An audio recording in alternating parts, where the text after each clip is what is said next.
Hello, everybody. Jonathan apparently didn't have a live stream tonight, so I just thought I would hop in since I'm already at the workbench.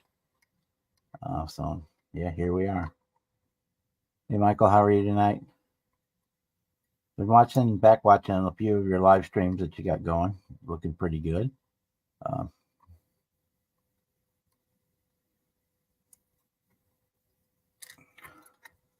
I've got tons of projects going on tonight. Way more than I should have. I normally like to do one at a time, maybe two. So I have something that bounces back and forth between projects, but I have managed to get myself kind of stuck into four all at once,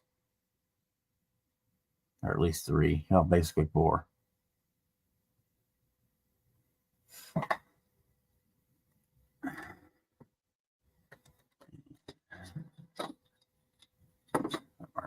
Marker.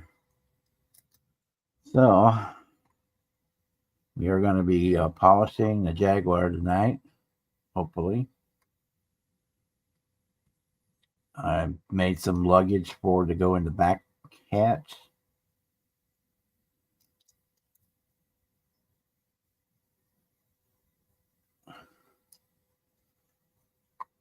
For that, I've got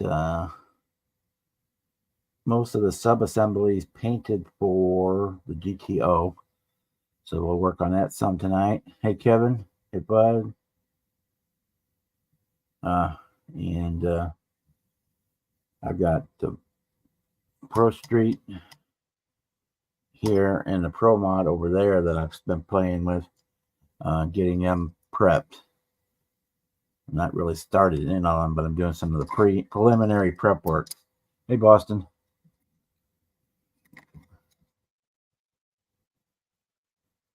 If that makes sense.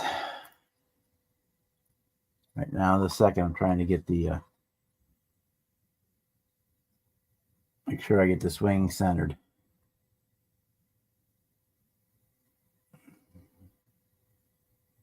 It is.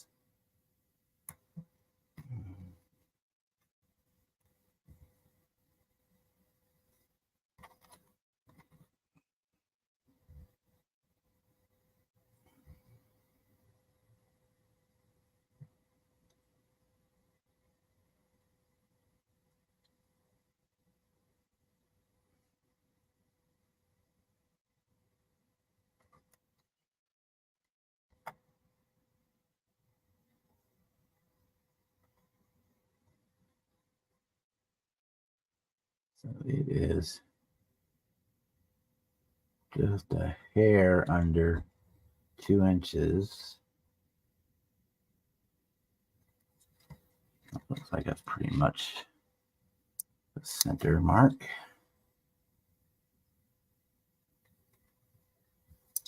We can go with that. Nice thing about doing this with Sharpie, once I'm done, I can just wipe it a little, wet a pad, alcohol, paper towel piece with some alcohol and take it right off.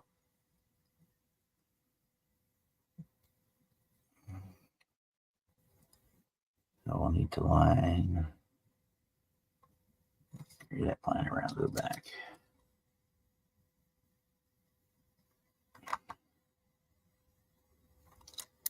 So I can see it better. Anybody wants to jump in? Hey, Britta. Nice to see you. You're still in Sweden. Nice to see you around.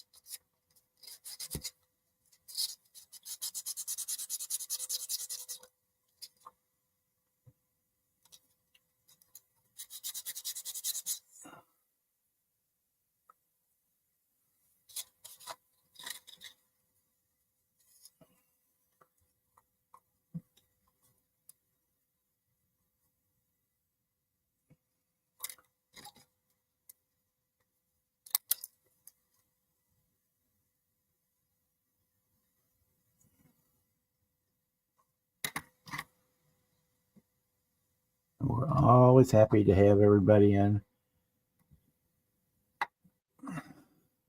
I'd love to go over and tour Europe one day. My sister used to live there. I've got relatives there, but I don't think that's in the cards anytime in the near future for me.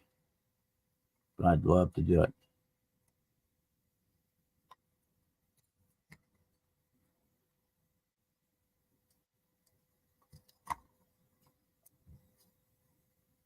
I pretty much need to touch the window. Go to the window frame.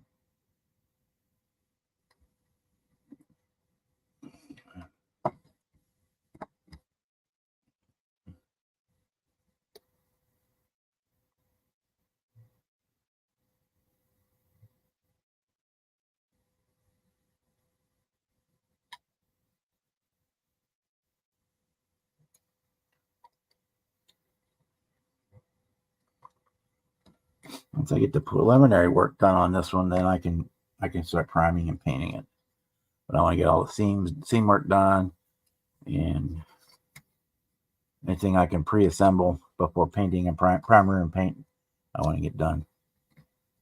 Like putting this wing on the back. I got the front and rear bumpers put on it.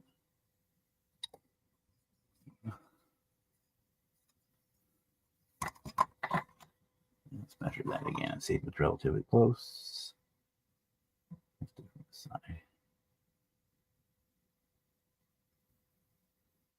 Right at 5 millimeters. And just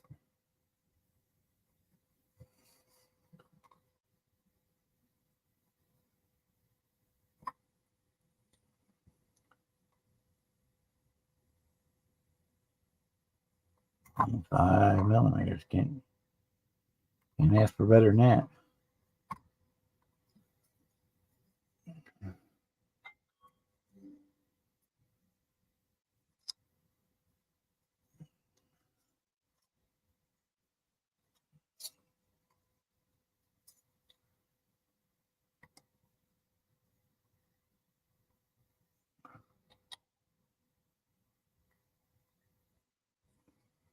Okay.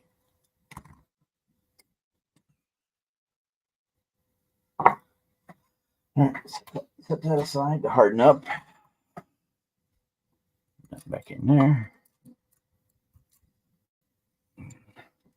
But during the week this week, I've made the light's gonna blind it all out, but I made some luggage to go in the back of the Jaguar so they can go on a weekend trip. And it came in, what did it come in? It came in, was on with the 58 Corvette and the Pro Modeler series. It came with the luggage. So we got 2 suitcases and a cosmetic bag or whatever, weekend, overnight bag, whatever you want to call it, in there. It was in there. So that's, when we get it all fitted, we'll figure out how I want to arrange it. Then we'll glue it down in there before I put the glass in.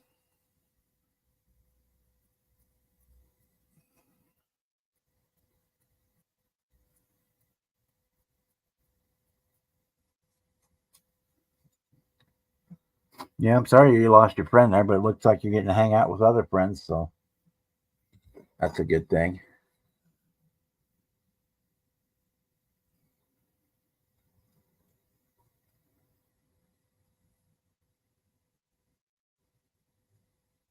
Oh, having luggage. Well, the Corvette had the trunk open and closed. So it was there to put it in the trunk, but I never did do it because the color was way off from the color of the Corvette. It just really clashed, so I just never did it. The color doesn't exactly match this one either, but I figured screw it. I've had it sitting here for 8 or 9 years now, so I just figured I might as well go ahead and throw it in there, get it out of my stuff. And on the GTO, I need to do something with this light. See if I turn it off, but hopefully I don't lose the camera. There we go. I painted it with Testors enamel because I had some laying around here. It's like a bug yellow or sun yellow with the light. What do they call it? Custom bug yellow.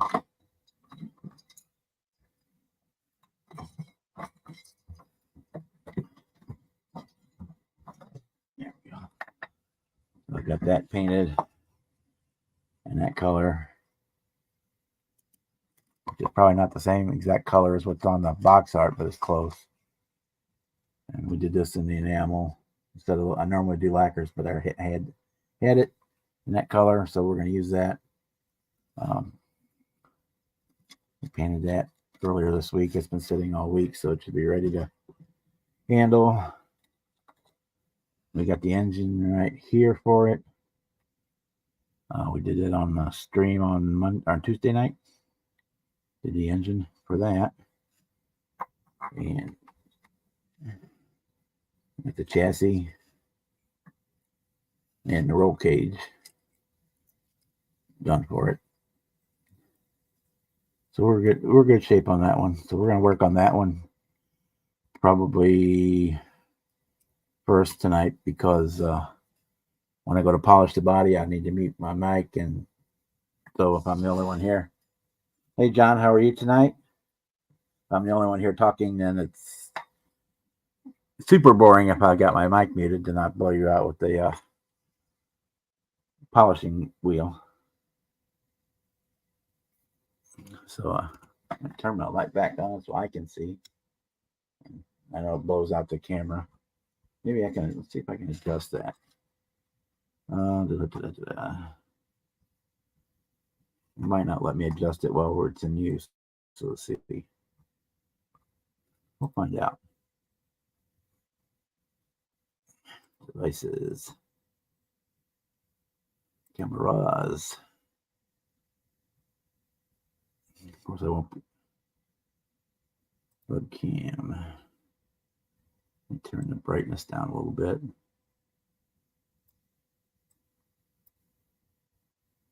Turn the contrast up. No, we don't contrast. Yeah, about there. Bring the sharpness up a little bit. Let's put this under there. So now it's still blowing it out. That light is just too bright, so I don't know what I can do with that. Find another place to mount the camera is what I need to do. Because then I can put the light above it higher.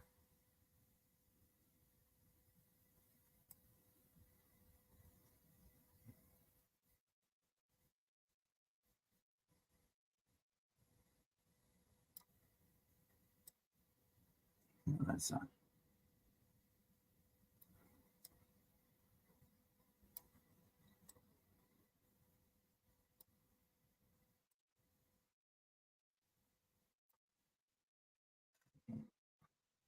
Yeah, that's the best we can get. Hey Ryan, how are you tonight? Doing well, man. How about you? Oh, we're all right. Playing around with about 4 different projects tonight. Yeah, I see you got the GTO there, and then on the corner you got the Jag. Yeah, and I got the Pro Street Firebird. I'm piddling with it. And then the Pro Stock Firebird, I've been piddling with that. So, but I need to order an engine for that one. So that one's way down on the work list. Right. Yeah, one of those Firebirds is for the street machine, right? Yeah, Blue Ox. The Pro Street. Yep. This one. I'm kind of got it up to where I can get it sanded and primered. Cool. But I've got the light. My light blows it out so bad. Yeah, that's the way mine is too. That's what I was doing when he came in, trying to adjust the camera to see if I could help it, but wasn't really. Oh, now I can see the yellow on the GTO. Yeah. If I turn the light off, you can see the yellow. Right. I just have to come up with a different mounting situation for the camera, because it's actually attached to the light. So I can put it in a different spot. I was thinking of getting one of them little 1 foot long fluorescents to put underneath the shelf of above my TV monitor because I got them shelf brackets that mount on the wall, and then they got the two arms that come out that the shelf rests on. If I can find one that's 1 foot long, it'll fit in between that 16-inch gap, you know. But I'd like to have a dimmer switch on it that's on a dial rather than a click click click kind of thing. Yeah, I might just see if I can find another light. This one's fine for working, but it's too dark for The video. yeah, or backwards anyway. I mean, if I don't have it on, there's a big shadow right here. Yeah. Yeah, I can see how the light behind you is casted onto the instruction sheet there. Yeah, Yep. the overhead light from the above, because it's all Canon lights in here in the room. Because this room I was built for watching TV, so all the lights are pointed at the corners, the walls. Right. There's nothing in the middle of the room. Hi, Britta. So we'll get it figured out. I think I've got another arm like this lamp is on that I can put the camera on. Maybe I can put that on that and come up with a different light source for the top of the straight on the bench. Right. For on-screen purposes, but when I'm working, this one is much better for me. For now, is that one of them ONI or ONNI whatever ring lights from like Walmart, or is that different? No, that's a full-on fluorescent, like the kitchen round tube. Okay, got ya. What's up, Ted? It's a full-on. It's got the magnifier in the middle of it and all that. Because I was looking at some of the ring light things that they got at Walmart by the cameras. It's the full-on. I hadn't really looked into them enough to know what would be better or worse or whatever. Yeah, it's the full-on fluorescent tube. That's a dentist chair light. Basically, it's got the big magnifier in the middle of it. Got the handle and everything. Yeah, it's got the whole works. Yeah, it's got everything. All that's missing is the little water thingy and the vacuum sucker upper to put in your mouth. I know you got a Dremel and Pix and all that fun stuff. I can find a better portable solution for this camera. I would use it more, but I'm gonna work on a better light source for that one. Nice having options though. Plus, there's the one built into the PC, but the fan on this is really kind of loud. So if I run the PC cam, it kind of right. Yeah, all kinds of technical stuff just to run a good, decent stream, eh? Let alone do videos or anything else. Yeah. Yeah, my room's not even set up for pictures. I got the one light in the center of the room in the ceiling, and it's one of them 5-blade LED type things to where I can angle them down or up or whatever, which isn't bad, but yeah, I've got side lights I can turn on, but that's not. And then I got the normal little desk lamp above me, but I think I need to put like a 20-watt bulb in it, and even then it'll still freaking wash out. Without it, I get nothing but shadows from my left, and with it, I can't see anything. You know? That was Jess. It's just too bright. It's perfect for working, but right. Not so good for sharing and doing pictures and videos. Yeah. For shooting with my regular camera, it's great. Try one more thing. I can try. Yeah, that's what I was thinking. If I can get a mini fluorescent with a dimmer switch on it, so I can change the amount of brightness for when I'm taking pictures, but still have a light. Yeah, if I would behind the project that I'm working on, so I can cancel both sides of the shadow. That might be my option, is to buy one of those LED ring lights for selfie sticks or whatever that they use. Right. And put it around. Because I know some of them ring lights, they do have dimmers built in and stuff, so you can, like a mood light where you can turn it way down soft or way up bright. It still completely blows it out. Yeah, if I turn the brightness down, yeah, kind of. Yep. What's up, Kevin? So we'll just have to live with it so I can come up with a better solution. Really weird. I could stick the camera on top of it and shoot through the magnifying lens. Yeah. That might almost work, even though it'd be surrounded by the light might make an issue, but yeah, everything would be like this big around in the viewer. be kind of like a 10 or 20 magnifier. I don't remember which. I think it's a 10 or 20. Be kind of like Cliff's fisheye camera almost. Yeah, that's exactly what it would be like. In fact, let me see if I can pull that off. Let me see if I can. Yeah, but a film crew would be interesting, although we don't really need that for this kind of a stream. This cord is long enough. It might be long enough. Let me switch my camera. But this one.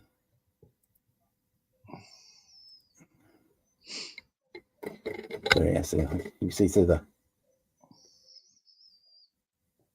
And then you see all the scratches and stuff on the lens. But you can see the yellow.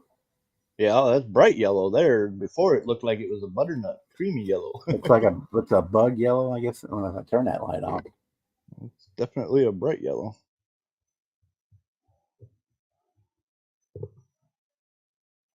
That's interesting. And because he turned his light on, off, blah, blah, blah. Yep, I knocked myself out. Mama said, knock you out.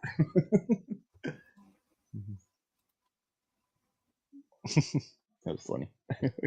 That's not too bad. I could probably work with something like that. Yeah, I'll try it for a while. If it looks too weird for you guys, I can always just. Yeah, see right there, it kind of looks a little more yellow than butternut. Not so bad. Yeah, it's tester's enamel. It's bug yellow. What they call it. That's not a bad view right there. I can see everything pretty clear. It's not washed out. Custom bug yellow. Cool. Yeah, we'll focus on it. Wow, what do you know? Yeah, it don't look too bad. I don't like it though. It keeps phasing in and out. Yeah, because it's got something right in front of its lens that don't know if it should look for the distance or up close. Boom.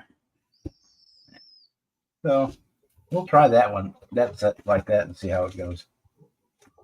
All right, I am looking for battery. There's a battery.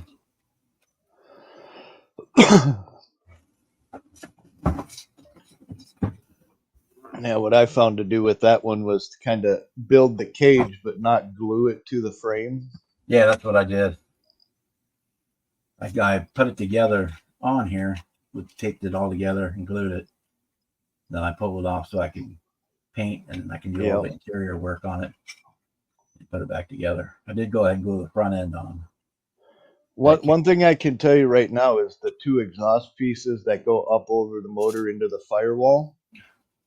You may want to heat them up and melt them so they aim down further where they hit the firewall. Because when I put mine in there, it was kind of pinching everything between the motor and trans mounts and that up at the top.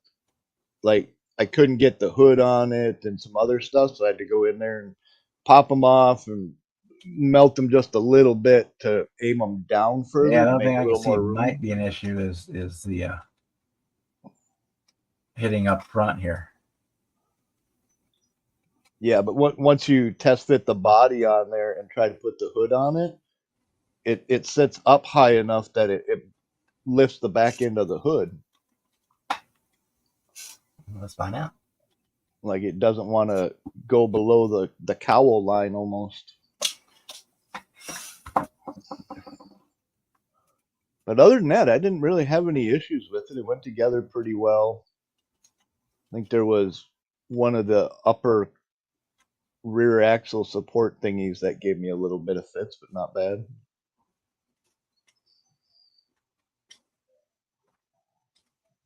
I put a breather out of my parts box in there, so it may be a moot anyway. A little too high. That's all right. Most of the hobby stock dirt tractors, they'd have a round hole in the hood with a little shield on the front portion of it covering the air filter to keep the dirt off, but still give it full clean air. Yeah, the only thing I'm seeing is, it might be too high, but I hard to tell without the roll cage on.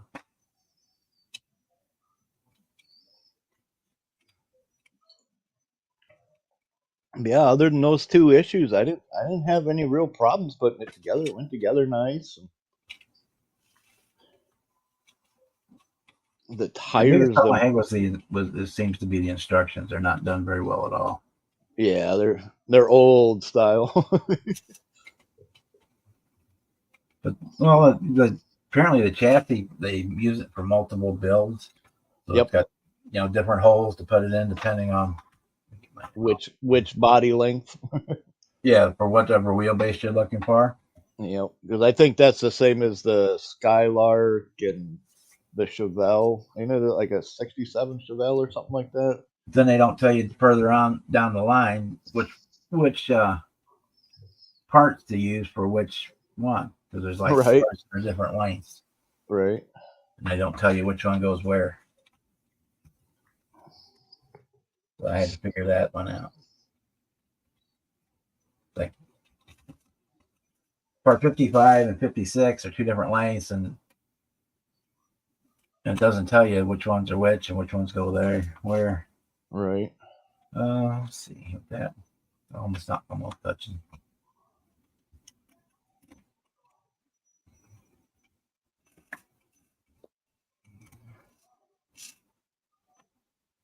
If I find my mouse here, Norm, I'll let you in. There you go.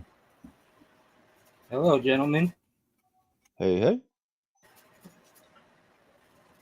It looks like it's gonna fit.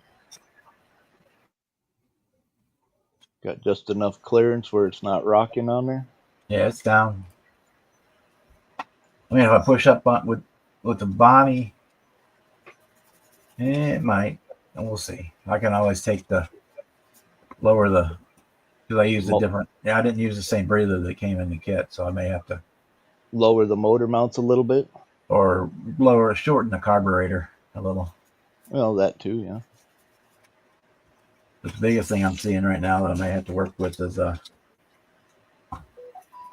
getting the engine in straight, because it looks like the headers are hitting the frame. Yeah, that's another half of it, because they come at such a weird angle. They want to lean off of the side a little bit. How's it going, Norman? Not too bad. Sure exactly where it's got to fit. So it's going forward. If it sits there, it'll be all right. If it's got to sit further back, then I'll have to fudge them a little bit. But what's that, Norman? I wonder what he's trying to do. He's just mocking it up real quick to see if there was any hood clearance issues or fitment issues with the motor to the hood, basically. But it was down. The only thing I don't have a field of view with this one. Okay, there. You using factory motor or aftermarket? No, it's back. Well, everything is. I use a different breather. Oh, a different air cleaner. Okay, I see. Air cleaner is different. And you're using a NASCAR chassis and a. No, it's the GTO Stalker dirt tractor car, modified or whatever it is. It's this one. Oh, all right. I see. Oh, I didn't know style chassis inside there. That's interesting for me to know. Yep. Yeah, so it must be a generic chassis they used in a bunch of kits, because you can adjust the wheelbase. Wheelbase. Ooh. Wheelbase. Yeah, I think there's like 4 or 5 cars in that series. I think there might even be a few more. I don't know if the like the Rat Packer Vega and the Oh, the Super Pinto are Stocker along King, that yeah. same line or not, but I think those might be different because they have a different front end on them. But Yeah, but I can see some future uses for all that chassis for some of my don't have undercarriages for bodies that I eventually make. right, yeah, the I chassis- could see it making a decent option rather than a NASCAR chassis because it's a lot more flat and smooth and Right. and you can adjust that wheelbase just a hair too. So I kind of and like it's a that. good General Motors style perimeter frame. It's not an X frame or a squared frame kind of thing. Right. There is an X brace that goes in there, but that's just after. Well, those are just braces, but Yeah. you see how the front clip goes all the way along the side and then back up and around. It's not full of all the different crunch panels and stuff like that, where it'd be kind of a pain to smooth out a bit. That one starts smooth. Yeah, the biggest offender of flash I had was right on the front of the nose. It like kicked up. There was almost like a deflector wing on the front. Yeah, I had that too, and I think it was actually part of it. Well, it wasn't I- even on both sides. One side was way bigger than the other. I Right. just took it off. Yeah, I thought it was goofy looking myself and smoothed it out, but kind of like I was saying before, how the air cleaners would usually have like a half round shield in front of them sticking through the hood. So I But took it off. But make it look right. I almost considered. I've got a. What was it, a 71 or 72 the orange one, front grill from a regular one. I almost considered cutting this one off and gluing that one in, but I don't have I don't have the grill parts for Right. it. Yeah, I built mine to be like the Holy Goat pole barn garage, and if it would have had headlights and stuff in there, I had a little. Well, I could make like a traffic cone that he used for the induction. He's only got the two outside headlights, and then the inner ones are supposed to be like ram air induction or whatever. And he used the freaking traffic cone through the freaking core Yeah, I've support. seen cars do that. Yeah, I thought that was freaking clever. He might be a goofy bastard, but he does some clever shit. What's up, Taylor? Let's see. I think he's going to have an interstate battery. So it means we got to paint the top green.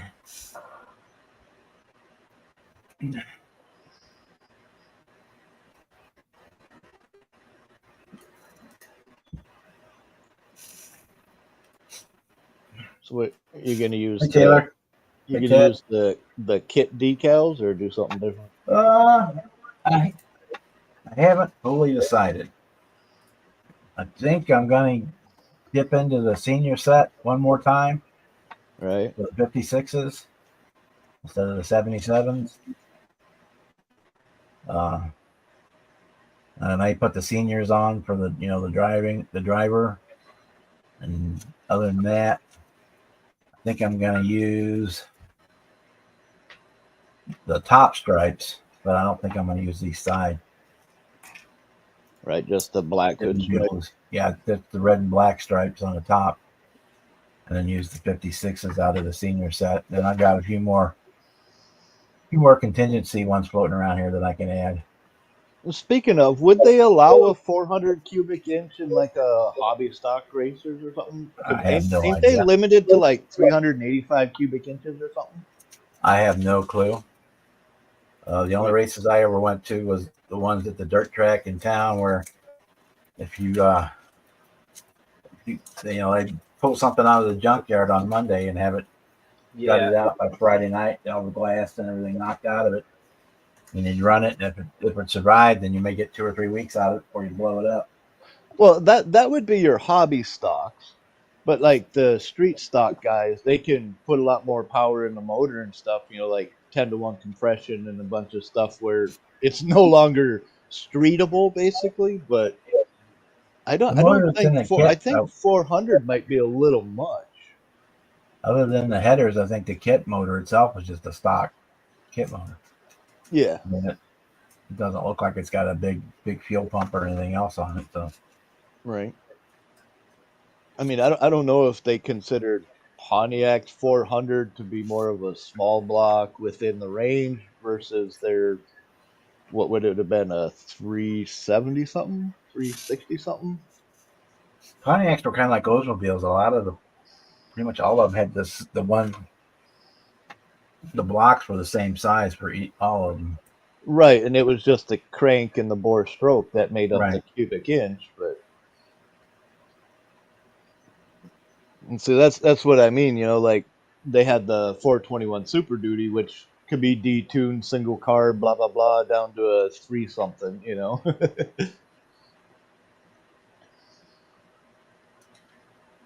And say where I went to races, as long as the engine there was no glass in the interior, it was all gutted out, so it wouldn't be a fire hazard. And Yeah, you had a no chain on the no motor. plastic parts. Yeah. Yeah, the motor chained in so it wouldn't come out. Then you could run on Friday, Saturday night. Yeah, and then That's you got to move the gas tank and battery right to the Yeah, trunk. you put that inside the small fuel where cell. the back seat used to be. Yep. And if it That's lasted how- to Sunday, most of the guys would run it in the demo derby on Sunday. If it lasted all weekend, unless you had a little more than the $500 or $600 invested in it that you could win over the weekend, then you would not do it. But What area, Bob? I am in mid Missouri. Oh, okay. When That sounds we- just like the New England Speedway, the Exeter Speedway, or I can't remember the name of it, where I used to the live. track that I went to as a kid was we lived out in southeast Missouri, and it was a little farm town. There's maybe 1,000, 1,500 people in the town, so it was like a self-built dirt, like a county fair dirt track is what it was.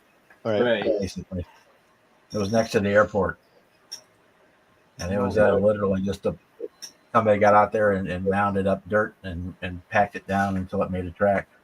Yep. Greetings, GB models. Australia. Nice. And Friday and Saturday night they'd have the trophy races or the cash races, and then on Sunday afternoons they'd have the demo. What's up, Donnie? Figure 8 race, demolition derby. Yeah, that was the end round would be demolition derby. I think right after the men's race would be the powder puffs for the girls, and then whatever was survived, went into the demolition derby. And like the only rule they had really to keep things kind of even between cars was that by entering the race, you had the track had the option to buy your car for $700 at the end of the race. Huh. So if you went in and dumped a ton of money into a car to win all the races, they could get the end of the race. They could make you sell him that car for $700. So you wouldn't go overboard on. You couldn't put a ringer in there. Right. Which was basically the total prize money for the weekend. If you won all the races through the feature, qualifying, all that was like $750. I know we used to do the same thing. We would run around to everybody's house that had cars sitting in their yards for a while and say, "Hey, what are you doing with this run? Give you $50 for it." Right. I got a 4-door Cutlass, 83 Cutlass sitting outside right now. And because it's a 4-door, what better than a hobby stock, Yeah, that's what they would do. Or they got them ones with the bent frames in the junkyard that still had a decent motor in it that they get for $250. Right. For somebody who would want to make a hobby stock out of my car, being a 4-door, it's got the B pillar, so you already got a little added structure in it. You ain't got as long of a door. It's the same exact car as a 2-door.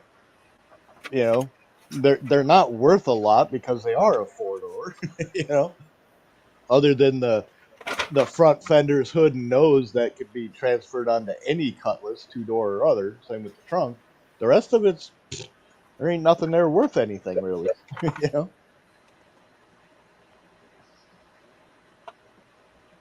It's the throwaway models. Well, that's what people think. I prefer a 4-door You don't have to get out of your seat and slip it forward so somebody can get in and out the back. You just roll up, they open the door, they get in, shut the door themselves. You know? Yep. But then you end up becoming a freaking taxi cab. Oh, you'll give me a ride? Yeah.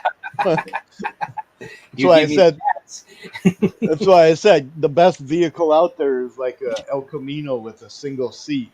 You know, not a bench seat, but just a single bucket. Can I get a ride? Hop in the back. Yeah, yeah. Or you have a nice little small Fiero, you know. There Yeah. is that back. Yeah, and carry a backpack with you so you ain't got no room. Great. I wouldn't think twice about hopping in the back. I mean, we grew up riding down the interstate in the back of the truck, standing up with your hands draped over the roof of the truck, Yeah, I'd still do it any given day. It's just, playing Superman. You know, doing the That's how I grew up. I mean, I'll drink from the water hose. Right. Yeah. We all rode in the back of a pickup truck many times. Look, it's been a long time since I've been on my pedal bike, but I'll still jump a board that's on 3 bricks and looks precarious. I still like to hop up on the curb. Yeah, yeah.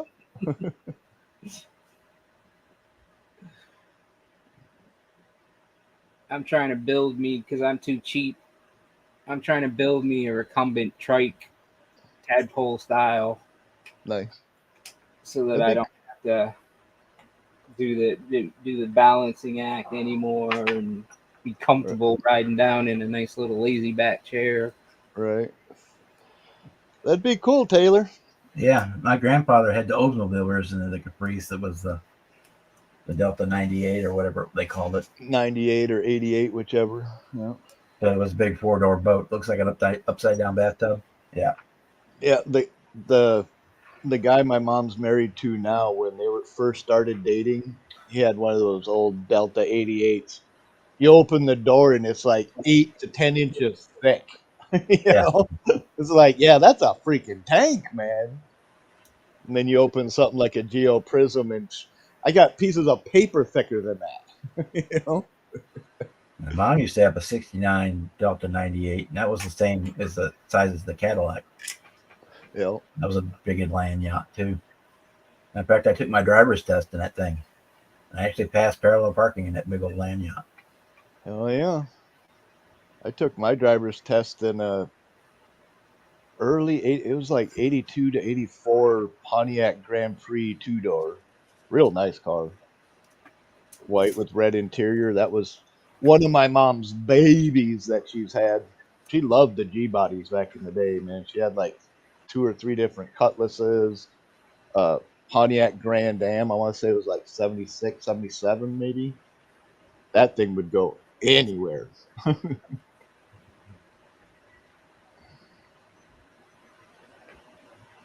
And then after that Pontiac, we got one of the it was a small little Buick. Wasn't the Regal, it was something else. And it had the flip forward hood, the little sideways V6 in it or something like that. That thing would scoot. Holy shit, that thing would scoot. But it was just cramped.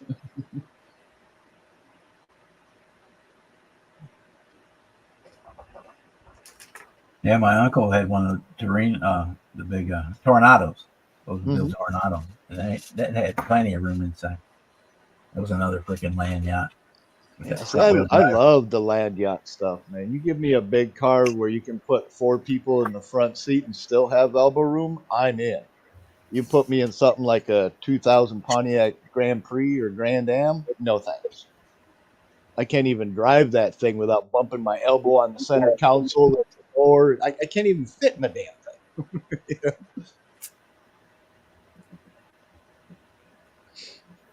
I grew up in comfort. I don't want to be crammed into some little tiny shit box that can't even put me out.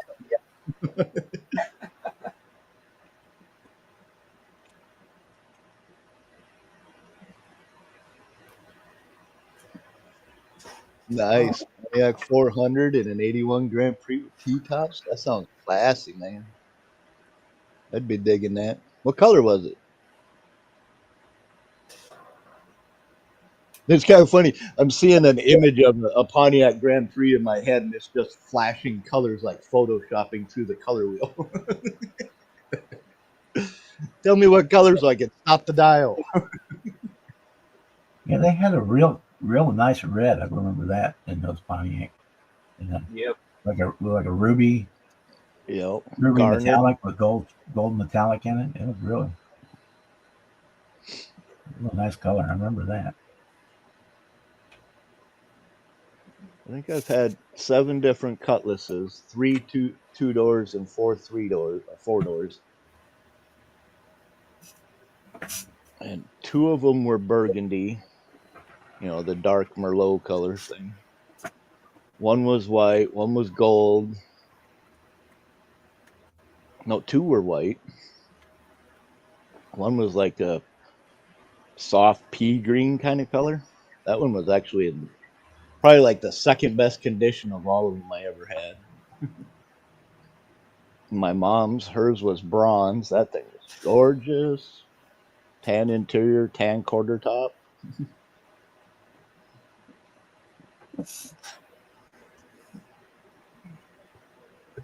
Find a star that lands that doesn't have that big sugar in it. But it's better. I'll find it. I'll mount it on the inside. of this. Thanks for stopping the color wheel, Taylor.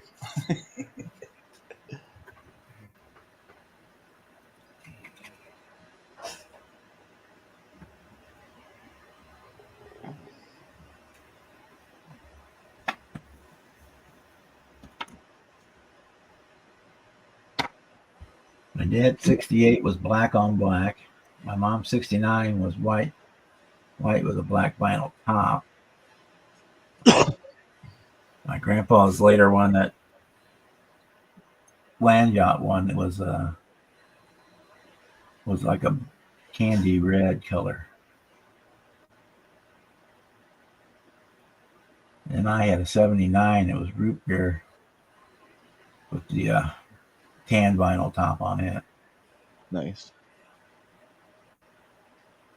Some old man pulled out in front of me in an ice storm and totaled that one out. That's I like that. One color of paint I need to get another can of is the Testers root beer. So I can make like a UPS truck to go with my mail truck. That had a small block V8 in it, so it would get up and go. I like that car. Mm-hmm. Didn't come that way, but when I had it, it did. Didn't come that way, but it went that way. It came with a V6 in it, but we Yeah, when some bought of it them, had a blown motor, so we swapped it over to us. what was V8 in a there. little 3.8 kind of thing. Yeah. Yeah. I had one of those in a 70-something Monte Carlo that was freaking blown head gasket, shitty valve seals. That thing had more smoke than a freaking mosquito fogger. Body was in good condition, but the motor was shot. Yeah, that's what it was. When I bought it, I think we paid $600 for the car, which was in great shape except for the blown motor. And then MRC, I think I got a junkyard motor for $150, $175, like a 305. 305 Chevy, or it might have been. I'm pretty sure it was like a 305 Chevy, small block Chevy motor. Right. Stuck in there. What's the visual difference between a 305 and a 307? Nothing. I was gonna say. That's why I can never remember, because Chevy did all three: a 302, a 305, and a 307. Yeah, because I've had cars with 307s in them and with 305s. My brother's Monte Carlo had a 305 high output in his 86. I'm no expert, but my guess would be that the domes in the head were slightly different. Right. They gave you the extra couple of cubic inches, so just slightly, basically whatever.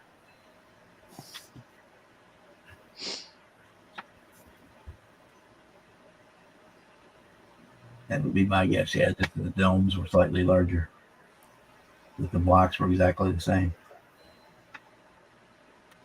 I know 'cause the only difference I know on the small block was how the transmission mounted between the Buick, Olds, Pontiacs, and Chevys. Hey, Bob, GB's got a question for you. I just answered it. Oh, did you? Yeah, yeah, I saw that. I saw that. And I was like, oh, I'll just write it in there instead of. No, that's the AMT. This one, the Jaguar is the Revell kit. It's the Revell Germany kit, which I'm going to work on here in a little while when we get. I see the duffel bags or the luggage rack. Was that part of the decal sheet? No, these were came in my 58 Corvette Pro Yep. Modeler Okay. set, Yep. and when I built the car, it was candy blue, so this So the red didn't really go with luggage it. really didn't match it.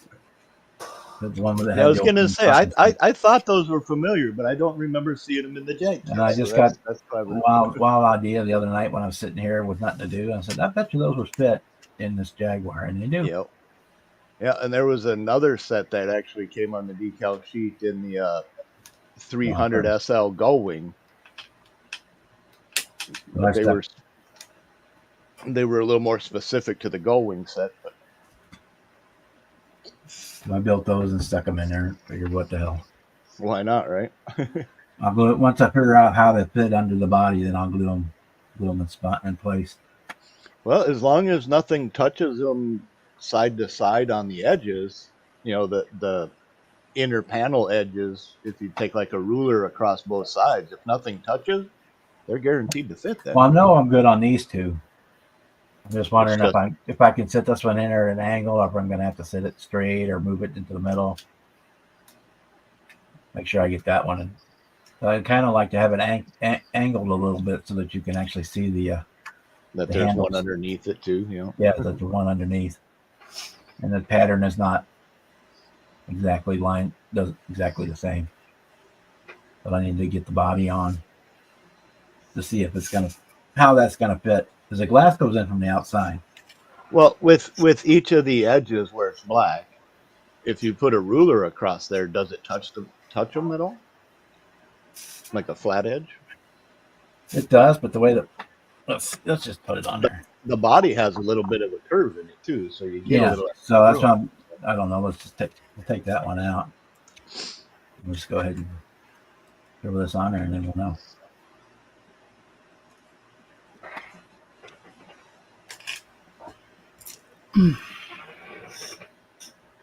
This thing's a pain in the ass to get on there. Yeah, it's kind of a tight friction fit in it. Well, no, the way the body curves so much, you got to really work it to get it in without pulling too much stress on it to crack it. Last thing you want to do is crack a cowl. Break the steering wheel off, or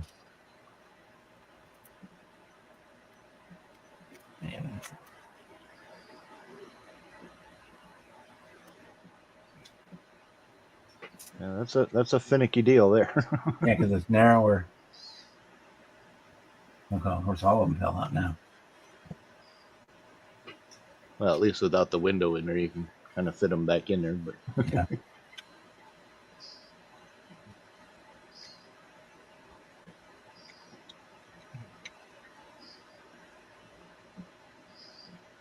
Yeah, they have to be. I can angle it a little bit, but not much. Not as much as I was thinking I could, but I can angle it some. Yeah, and then with the glass in there, is that going to get in the way too? Yeah, because the glass goes in from the outside, so that's not a problem. Okay, well that's good. Yeah. So it's not going to impede it inside. And the body's all the way down where it's supposed to be, so yeah, it'll work. I can get it in there at a little bit of an angle, just so it's not all straight lines. Definitely adds a nice pop of color back there. I can put it in. That way, that's how it'll sit. Yeah.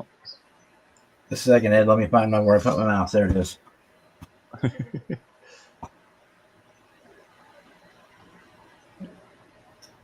How are you tonight? Hey, Oh, Ed. not bad. Yeah, I was in the process of typing a quick response because when I first clicked into the chat and brought up the window before clicking Enter Studio, because I went to go smoke a cigarette before I clicked Enter Studio, y'all were talking about the visual difference between Chevy 305, 307, and all that. Yeah. That's like with the mid to late 80s Chevy Camaros with the TPI, the twin port injection. You cannot really, especially if you're going to get one now, especially that's been through multiple hands, you can't really go by the badging on those cars anymore to know if you're getting the 350 or if you're getting, I think it was a 305, because Chevy lists 302, 05, and 07, all three as 5.0s. So, Right. but the TPI came in a 5.0 and a 5.7. And the only difference between those two engines was completely internal. So the only way to know for a fact if your car originally had a 5.7 in it or not is to look at the VIN number on the car, and then to know if the engine that's actually in the car is actually a 5.7 or not, you have to look at the identification stampings that are on the block and heads. Right, by the firewall. Yeah, because that's the only difference. Because the only actual difference as far as, because they use basically the same block, they just put a different stamping on it depending on what size board they put on it. Right.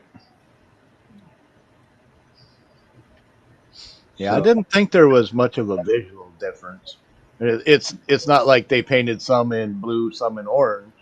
yeah.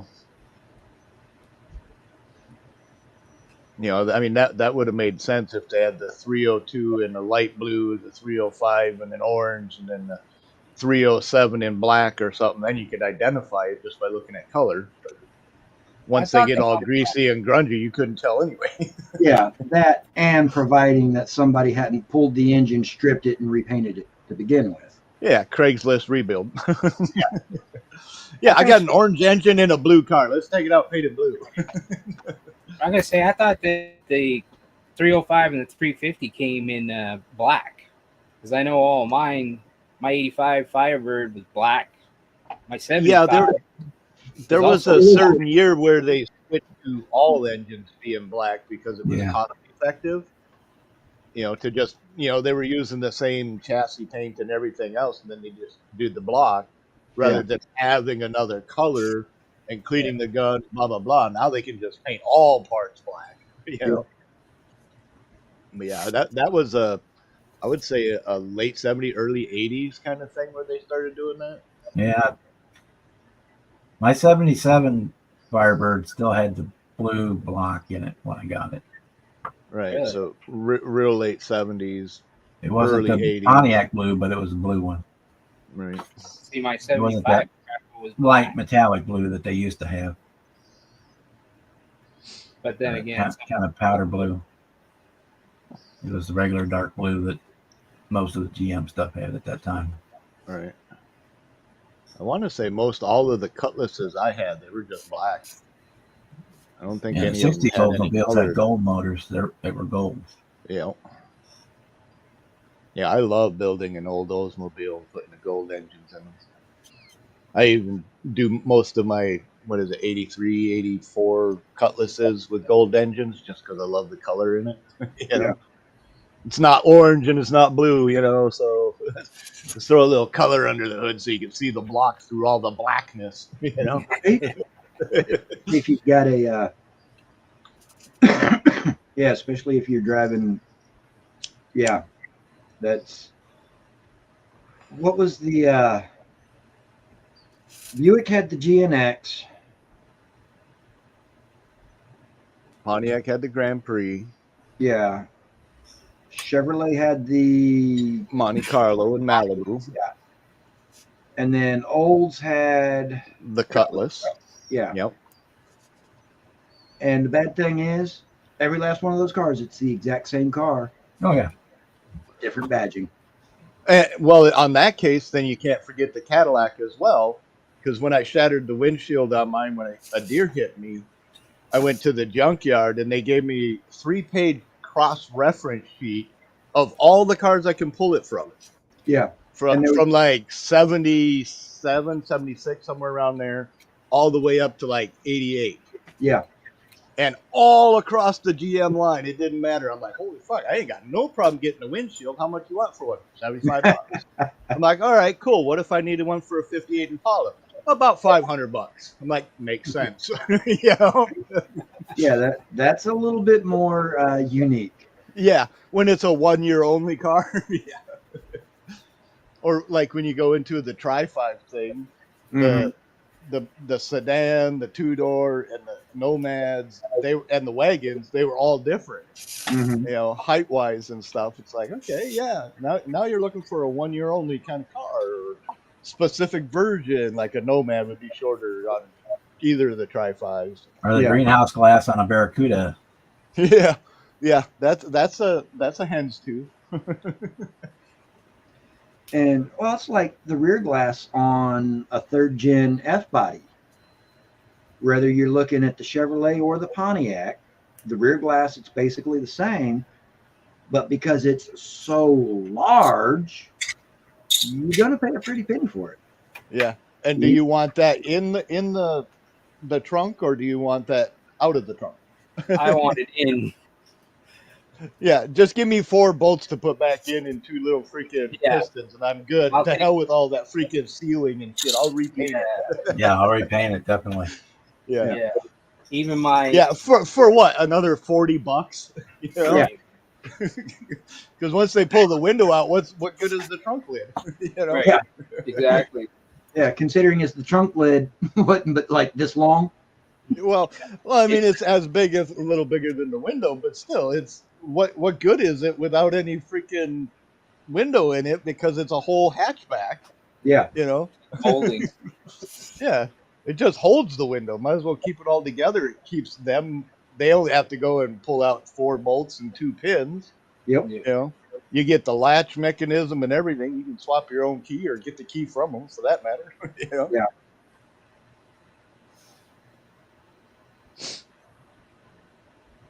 Yes, sir.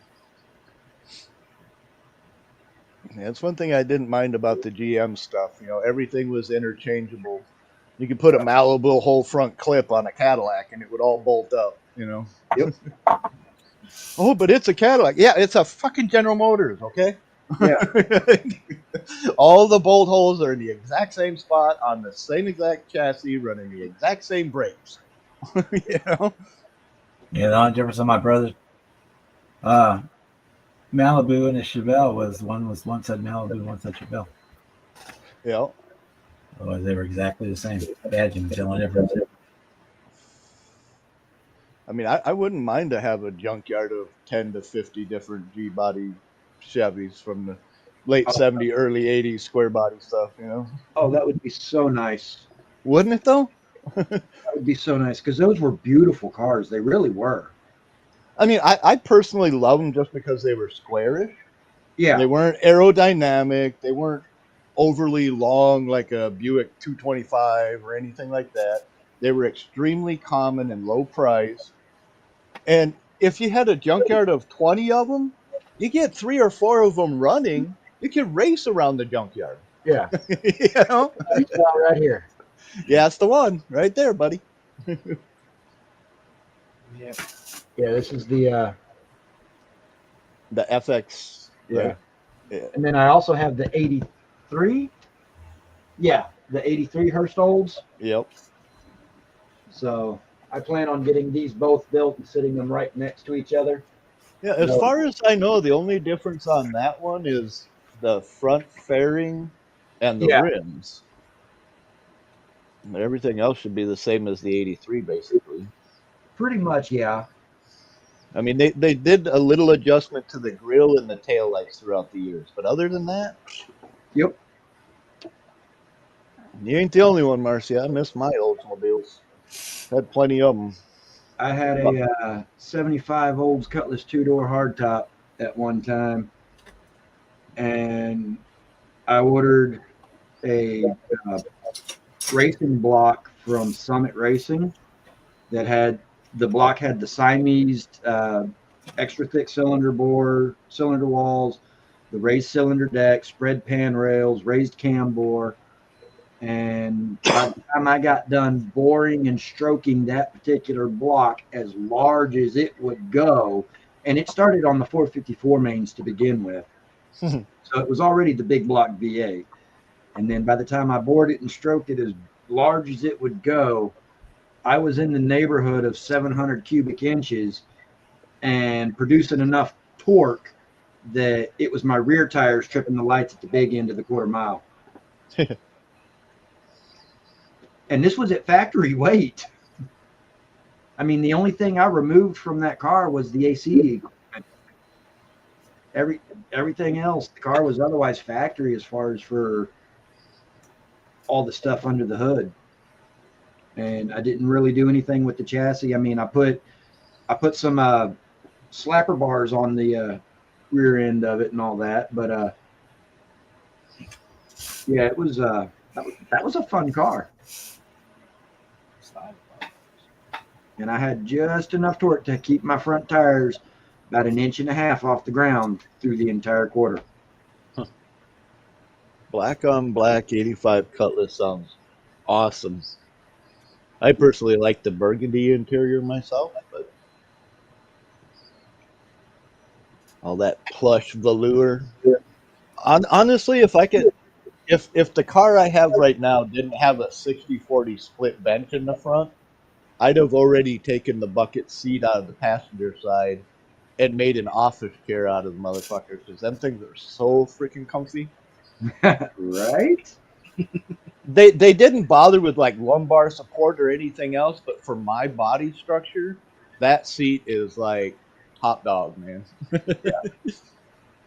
Don't need the recliner or any of that fun shit, because I'd fall over in a freaking office chair.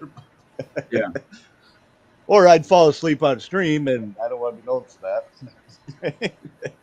Well, you can't see me because Bob's on big screen, but I'm double pointing at myself. This guy. I was the only one on camera the whole time, so I never did switch Yeah. it over. As far as falling asleep in the chair while on screen, yep, that's me. Yeah, trying to get 300,000 miles out of an old car from the 70s and 80s, not that hard to do or expensive either. Right? Now you go out and spend 3 times as much for a new vehicle that's 5 years old that already has 200,000 miles on it, and it's pretty much lost all value. Yeah. And no collectability compared to like a Cutlass or Monte Carlo or anything from the mid 80s, Yeah. I don't think anything's collectible. Hell, you could set your points with a screwdriver and a matchbook. Yeah. Yep. Do the $1 old timing light, you could set the timing with that. That's all you needed. Set the timing and set the points, and you're good to go. Yeah, I mean, it's like with my truck, I would love to get, because my truck has the 60-40 split front bench, and I would love to get the buckets with center console to put in it. Right. true that, RC. Very much so. Things are designed purposely to break. Yep. Yeah, it's called the revolving door. They want you to keep Exactly. coming They back. wouldn't make any money if they made things last. Exactly. So now they intentionally design things to break a month to a year after their warranty runs out. Yep. And they're only giving you a 1.5 to 2 year warranty. So, a month to a year after that, whatever it is breaks, and it's more expensive to repair the old one than it is to just go out and get a new one. Well, I mean, let's say you take a 2010 car and you hit a deer. Your bumper supports, radiator core support, your headlight, your fender, your hood are all fucked up. You're looking at $8,000. Yeah. That's $8 why they grand. call I could buy 5 fucking Cutlasses for $2,000 a piece. Yeah. And if one gets hit, I just hop in the other one. Whereas, like with my truck, you know, I hit a deer with it, I might shift my front bumper a little bit, maybe crack my grill. Well, the problem I had when I had my Cadillac and I got insurance, they wanted to charge me way too much. And they're like, well, it's not for how much damage they do to you. It's because you're driving a tank and how much damage you would do to them.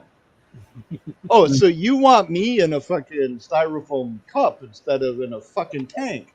I want to protect me when I'm driving, which is why I love that 7-foot of hood between me and the bumper. Yep. You know? I live in Wisconsin. Deer are relevant everywhere. Oh yeah. Well, up there you probably get the occasional moose. No, we're a little too far south for that.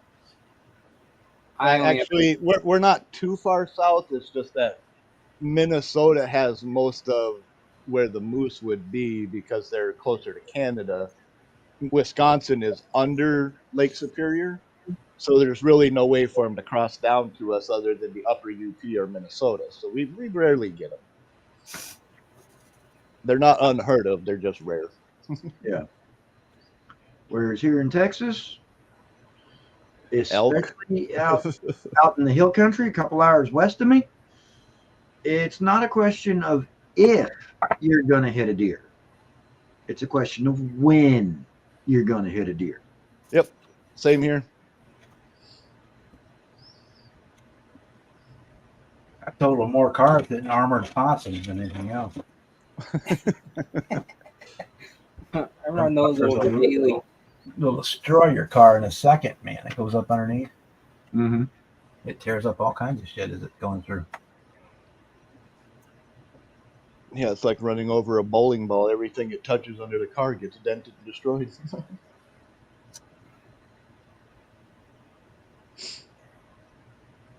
Yeah, I don't believe in debt. Very true, Miss Marcy. Very, very true.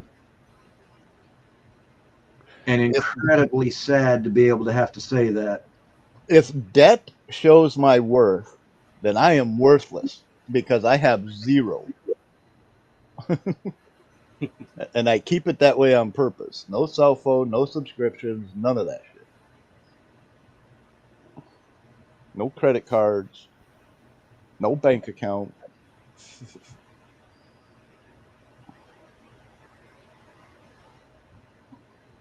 I never could understand why people were willing to pay X amount of interest to use a credit card.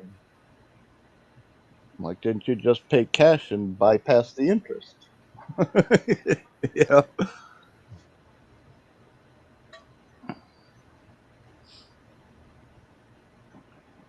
I guess that's mostly for people like me to overspend what I have. That's probably 80-90% of the population. Yeah. Outside of the broke ass homeless people. Congratulations on getting your house paid there, Kevin. Hey, JT. How you doing, brother? Congrats, Kevin. Morning. Evening, JT. I guess it is evening. Yeah, my same days are all here. screwed up. Yeah, My house- considering as it's almost 8 o'clock here in Texas where JT and I are. My house is paid off. I only have to do taxes too, Kevin. And I just pray every year I see the project that it doesn't go up. Right? Yeah, I'm just glad we don't live close enough to a lake for everybody to be wanting property around us. It's all the rich fucks that come up to this tourist trap. They buy a piece of property, put $1 million house on it, and then sell it.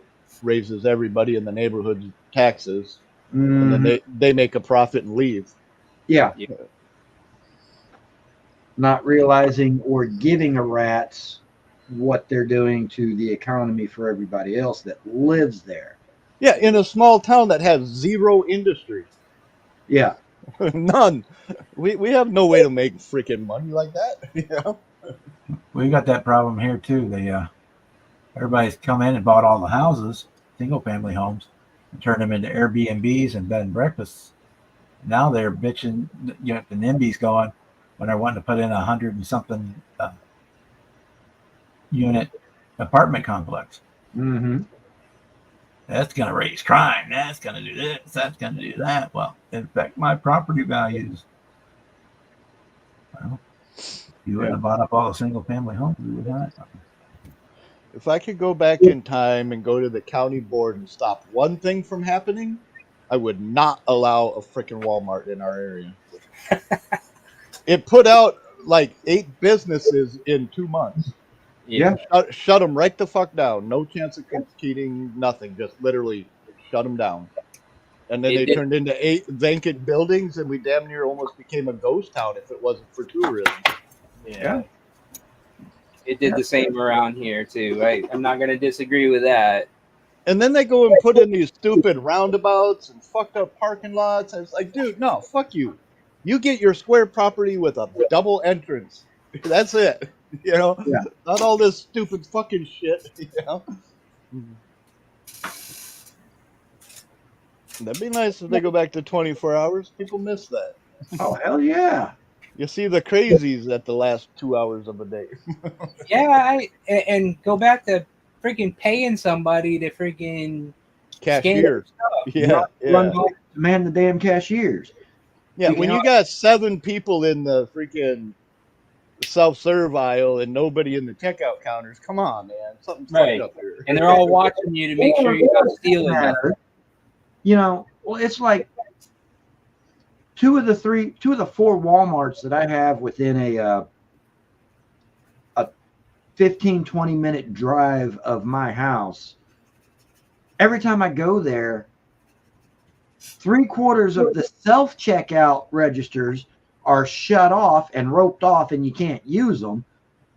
And then they only have 1 or 2 people managing the cashier Normal cashier. register. That don't even normally cashier. Yeah. Manager, can you Like- come help me? He wants to do something. I don't know how to do this. Yeah. What the fuck? And then they have a line out the wazoo of customers that are ready to pay but Yeah. can't pay yet because there's not an available register to pay at. Yeah.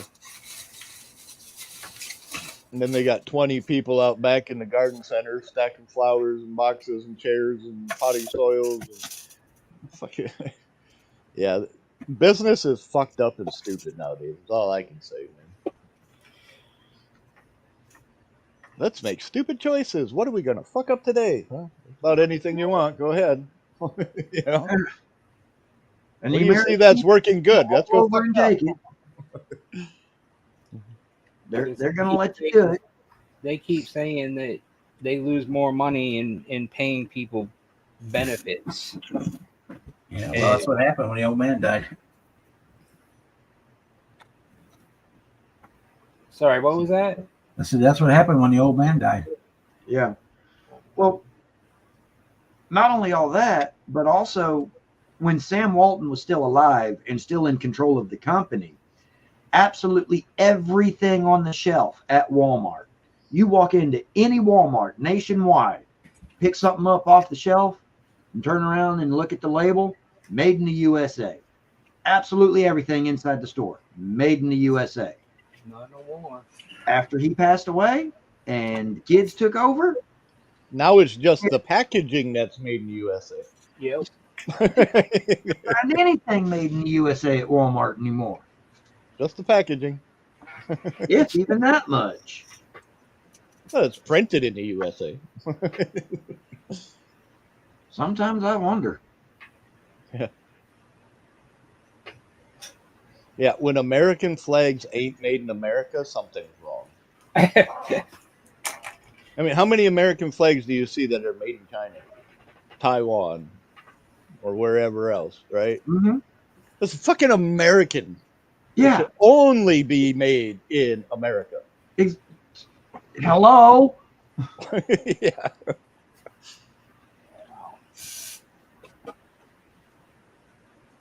I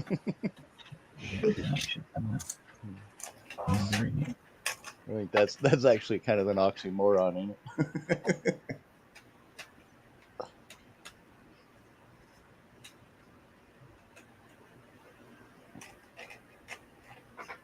I heard another good one the other day.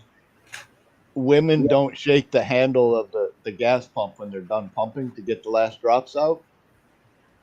Men do, because they do that when they take a leak.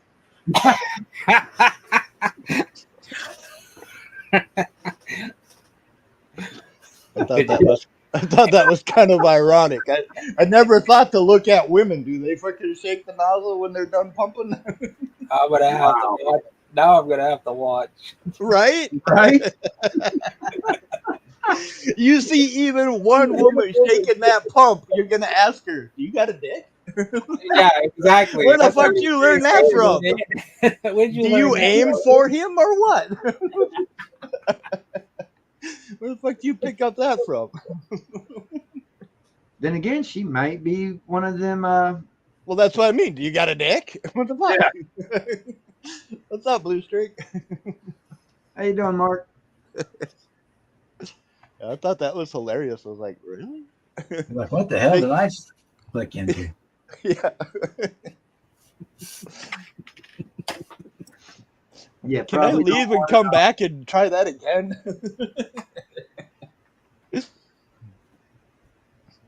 Wrong door. This is Twilight Zone. Wow. Oh, that was good though.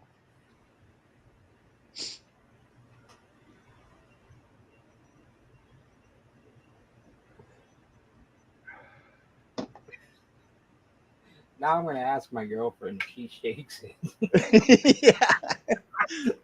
Yeah. I'll be like, "Hey, do you shake the gas pump just before you're done?"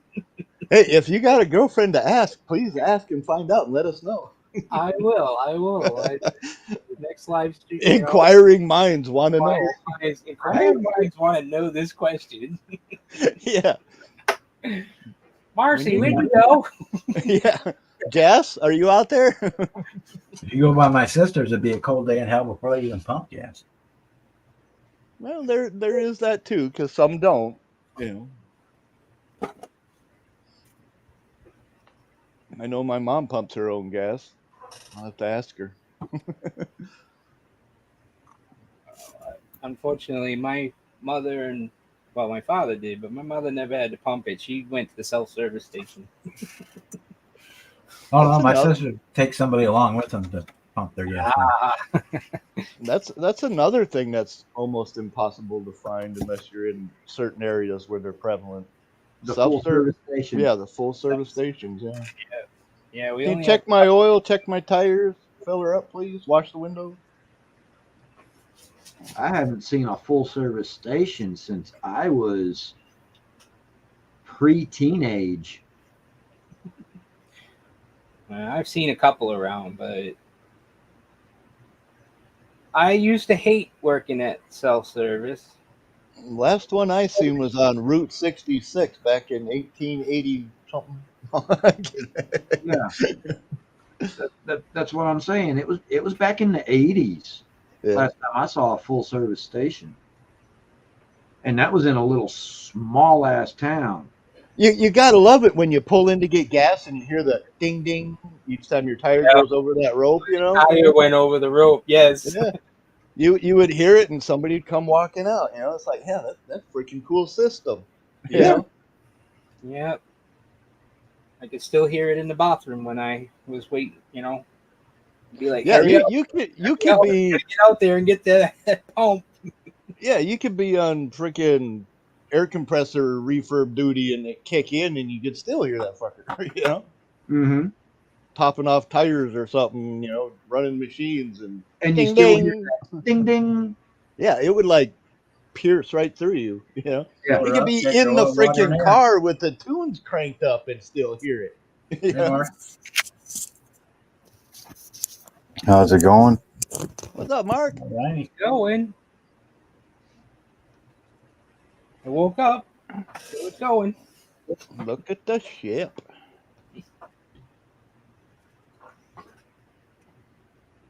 Nice looking ship you got there, Mark.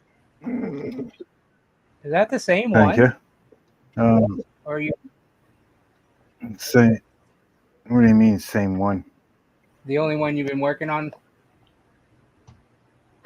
You got 2 of them you're working on, ain't you? That's what I'm wondering because it didn't look like a full sale. Yeah. The first one, kind of like a The Flying Dutchman from Flying Pirates Dutchman, of the Caribbean. yeah, because this looks almost like a tugboat-y, Battleship kind of thing. You talking about that? Talking about that one? Yeah, The wood one? That one. Yeah, the wooden one. Yes, that one I've been watching Yeah. most of, but I never one seen here. this other one. Yes, I Yeah. have a kit like that buried somewhere that has way too much work. That stern's looking cool. That is the stern cover part, right? Yeah. Captain's quarters and Yeah. deck and stuff. Yeah, this here. The upper rear portion. There's a I'm lot. gonna get this out of my. If you get his camera to focus in, there's a lot of detail in that. Yeah, no shit. I just finished all the bars and stuff in the windows today. Wow. That's an impressive display piece for sure. So I've come to the conclusion that my I don't even know what would you call it? My internet does not like StreamYard. Doesn't like what? Yeah, I seen you started a Stream Labs the other day or yesterday, wasn't it? Yeah, yesterday. Yeah. Well, if you're seeing my picture right now, that's through. Well,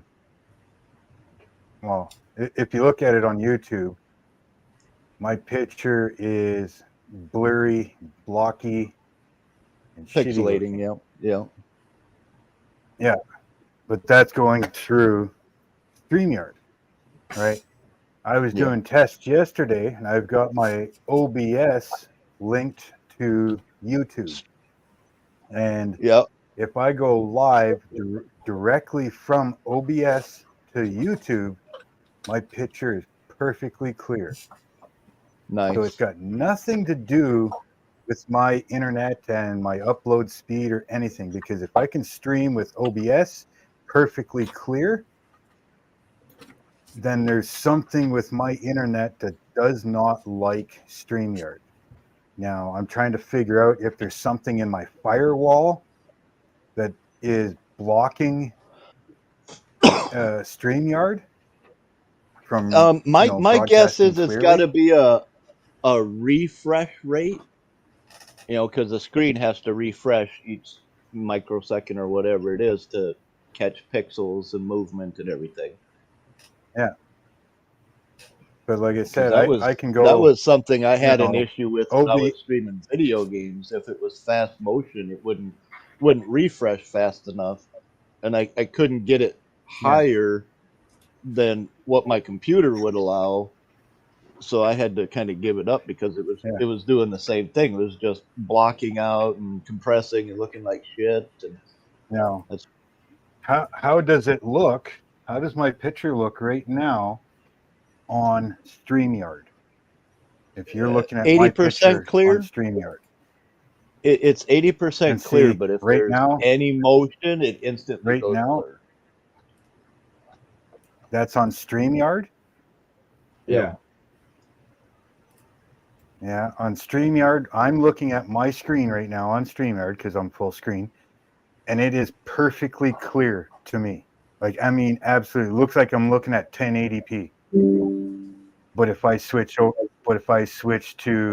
YouTube and look at it, it looks like hell. It's pixelating like a son of a bitch. It's ugly. Yeah.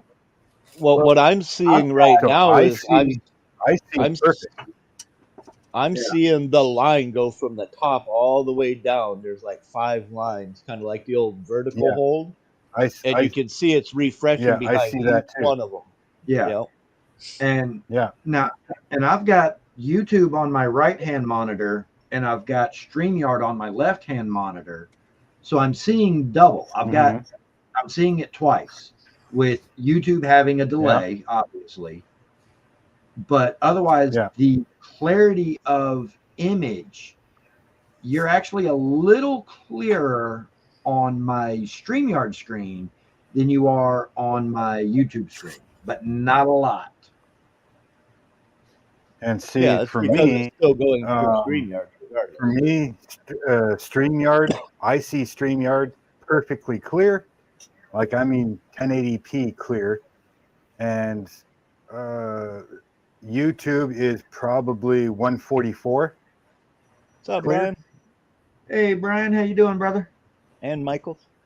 But like I said, if I go, that's well, right now that's camera to StreamYard, but it does either way, camera to StreamYard or camera to OBS to StreamYard. That's what you guys see.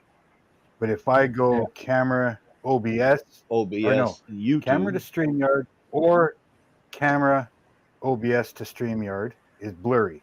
But if I go camera OBS to YouTube, it's perfectly clear. I mean, you can go back and look at my test videos and you'll see the difference.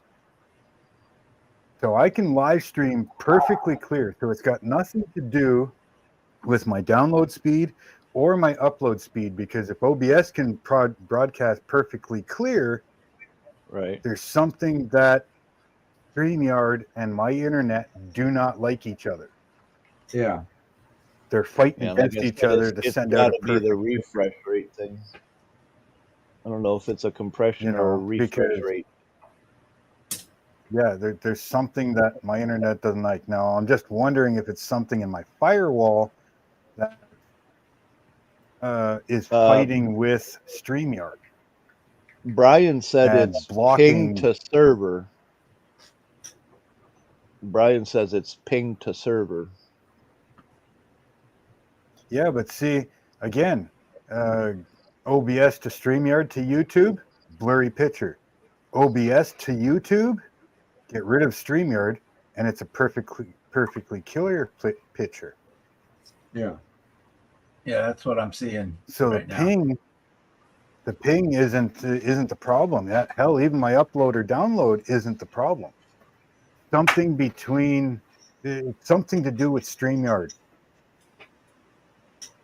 So I know how to add people in on OBS, but it's a little bit of a process. It's easy to do so, but it's a bit of a process. I can't just. YouTube It's server not is closer to you. like it is StreamYard. Yeah, because like StreamYard, somebody pops up, you just click the button and they come up. Whereas in OBS, I have to give people the link. They come in, then I got to kind of set their camera system up and then add them to the screen of OBS. So I can add people, but it's something that should be done before the live stream goes. This way they're already part of it. Mm-hmm. You know. Did you try I want to find out Restream yet? what. Yeah, Does Restream is work the same? basically the exact same. Yeah, basically the same as StreamYard. It's blurry. Okay. What about Twitch? What Have I'm you going to tried look Twitch? into is what the hell's the name of it? Oh shit! There's another one. Streamlabs. Streamlabs. Yeah, that's Streamlab I want OBS. to see what Streamlabs. Yeah, that's But just the as easy as Streamlabs- using OBS. It just has a lot more to it on the browser side.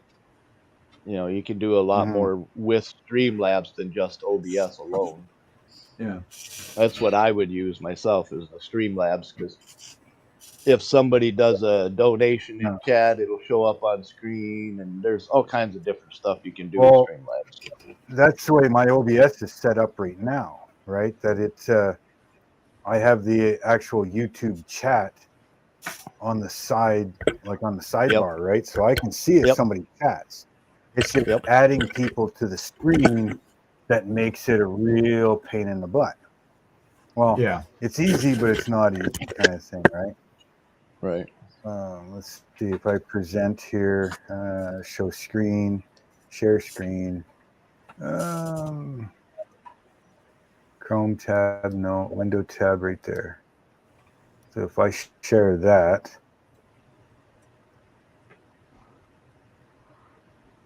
so you can see that, I've got the chat, YouTube chat there, like I can set all kinds of stuff up, Yeah. I've got it all set up, right? So depending on which camera I use, come on. Why aren't you going there? Oh, that's why. Yeah, so it just depends on which camera I've got open, things like that. But adding people, I got to use, what is it, OBS Ninja, I think it is. I'm not sure about Ninja, but okay.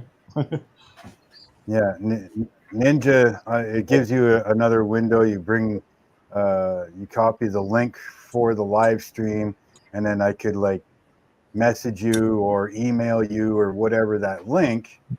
You would click on it, set up your end of the camera portion, and then you hit OK, and it would send it to me, and then I would take it, I would set you up in here, right? So Gotcha. that's how it would be broadcasted out to YouTube, directly to YouTube, bypassing StreamYard and all that stuff. So, Right.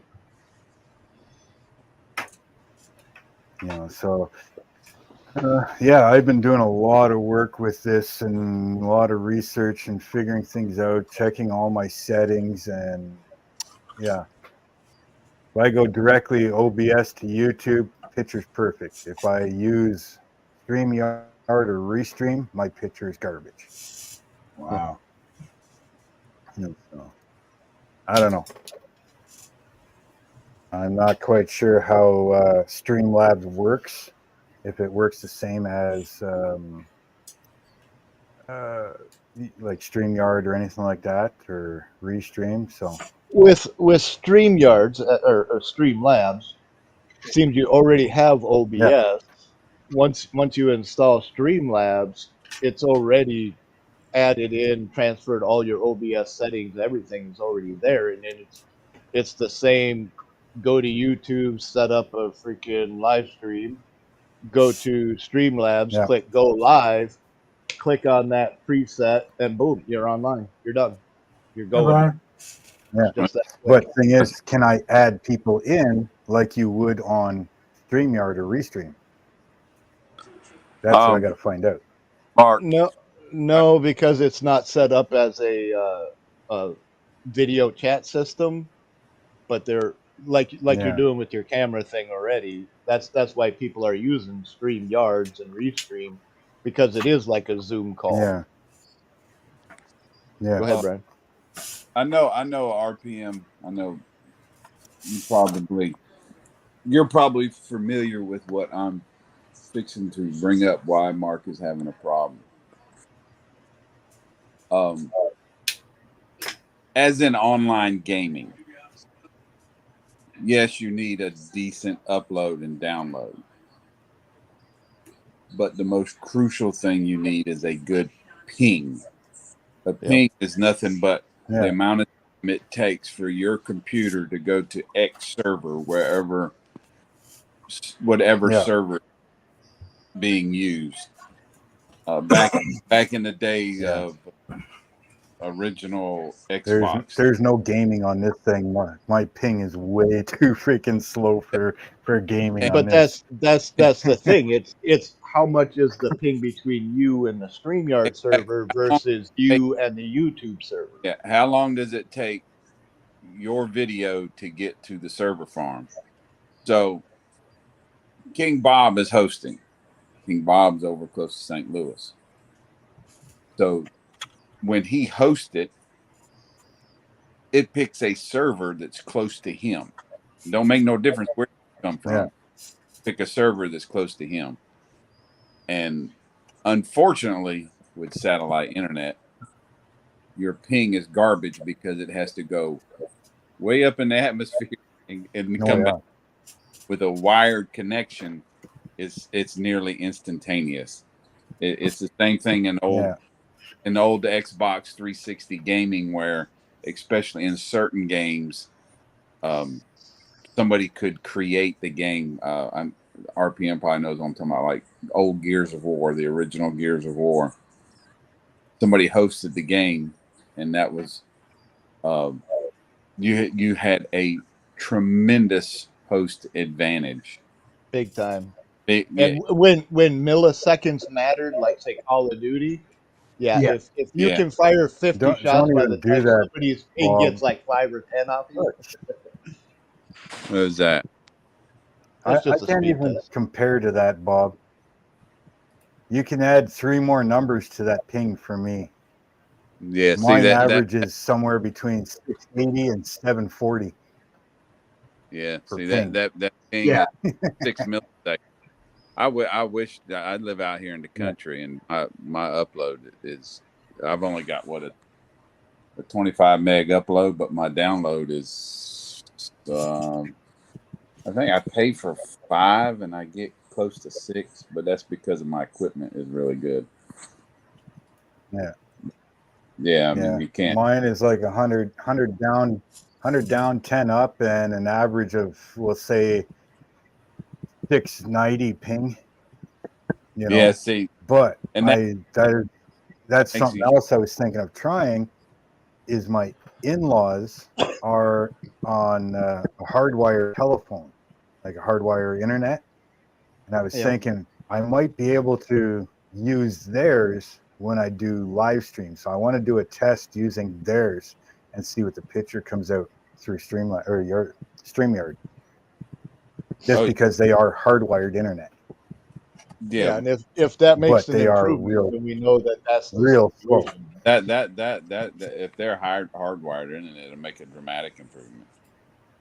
Yeah. I know when I was doing mine, if I upload mine on the Wi-Fi, it wasn't shit for up and download.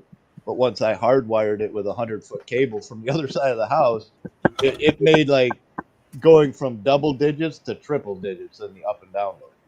Major difference speed. Yeah, and see, for me, if I upload a 20-minute video, it takes me about 35 minutes. If I upload a video using theirs, easy 6 to 8 hours. Damn. Yeah. That's like, I just went to. Why I ended up. That's why I bought the satellite, so I can upload videos, but it doesn't do anything for live stream, and I've never tried the live stream using theirs. So I'm going to try and see what happens to the picture. Leave that alone. Internet. If it's taken that much longer on their hardwire, yeah, I mean that's really slow because I ain't got but a 20-minute upload, and I can upload a 10-minute video in 2 minutes. Yeah. Again, like satellite, yes, it's going to be a little bit slower, but I mean it was 500 times faster than using their hardline. So 538, 557. That's nice. 3 millisecond ping. Yeah, we can't read the small stuff, just the big numbers. That's all we can see out of that. Yeah. See if you can. Yeah, I wish we'd get some. I think somebody else is coming in for cable though, because they're burying some line down the road, and we need some competition now. All we have is Xfinity. It's weird. It's weird as hell.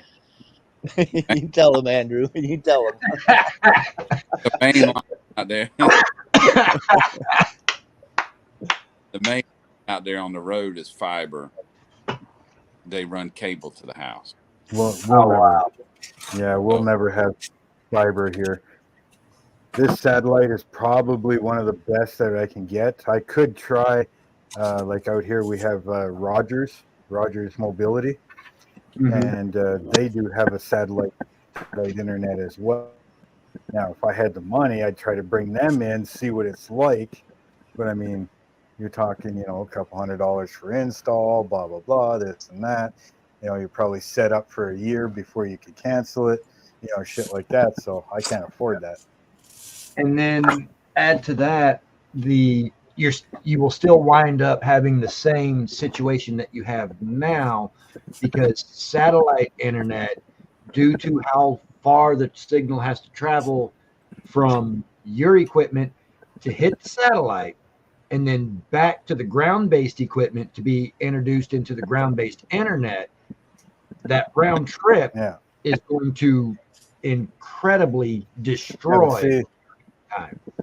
With the Rogers, though, Rogers Mobility, I'm not going to a satellite anymore. I'm going to a tower, right?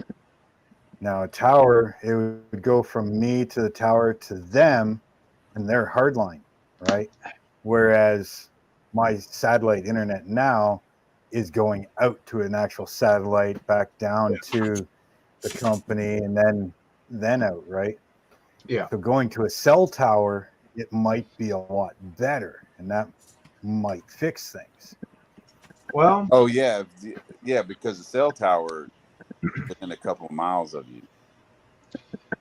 You'll have I think better. I think there's a Rogers tower like less than 2 miles away from me. Rick and Louie. The new 5G Hey, Papa Z. and LTE. So, but I'm trying a few things. I'm trying to make things better for you guys, so that you have a better picture from me. But 3G takes less towers. 5G more towers takes the most. The LTE or 4 is in the middle. Yeah. Your ping would dramatically drop even if it's 4G. Yeah. However, your upload speed and download speed would severely drop, because I've had cellular internet in the past personally, and it sucked. I mean, I was constantly having trouble with getting my equipment to find and keep the cellular data signal just so that I could have my internet in the first place. So, I mean, my ping times were really good. Not quite as good as what I have here at the office on the boss's ATT fiber.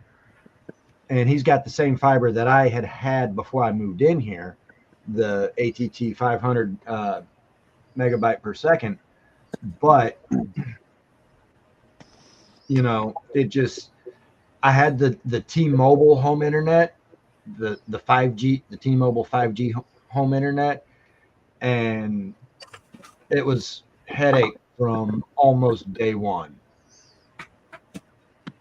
So, unfortunately, with as remote as you are, until it becomes profitable enough for the major companies like AT&T or Xfinity to bring, at the very least, cable, if not fiber, out to your area,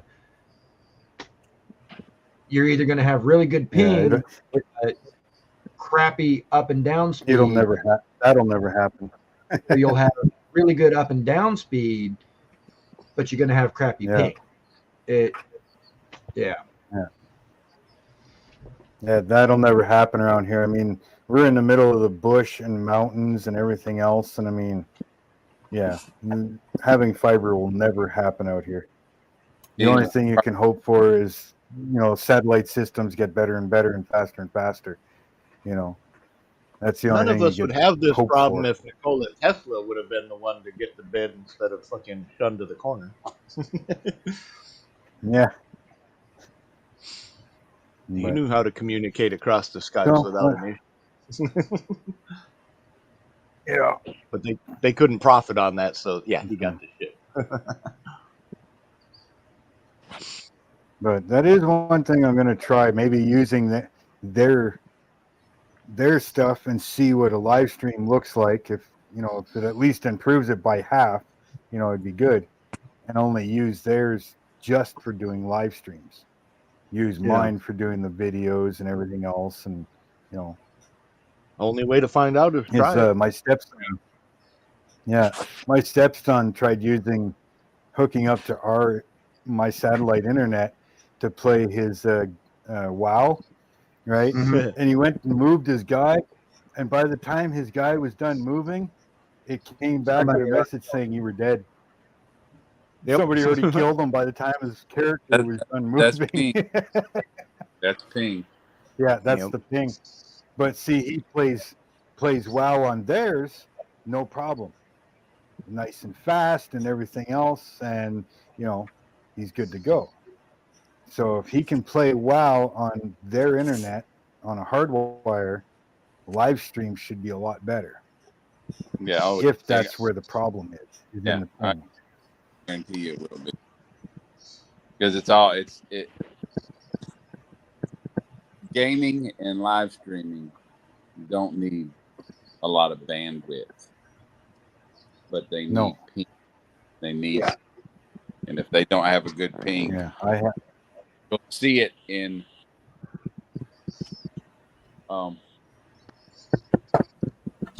you'll see it just like you talking about where you're breaking up. Yeah.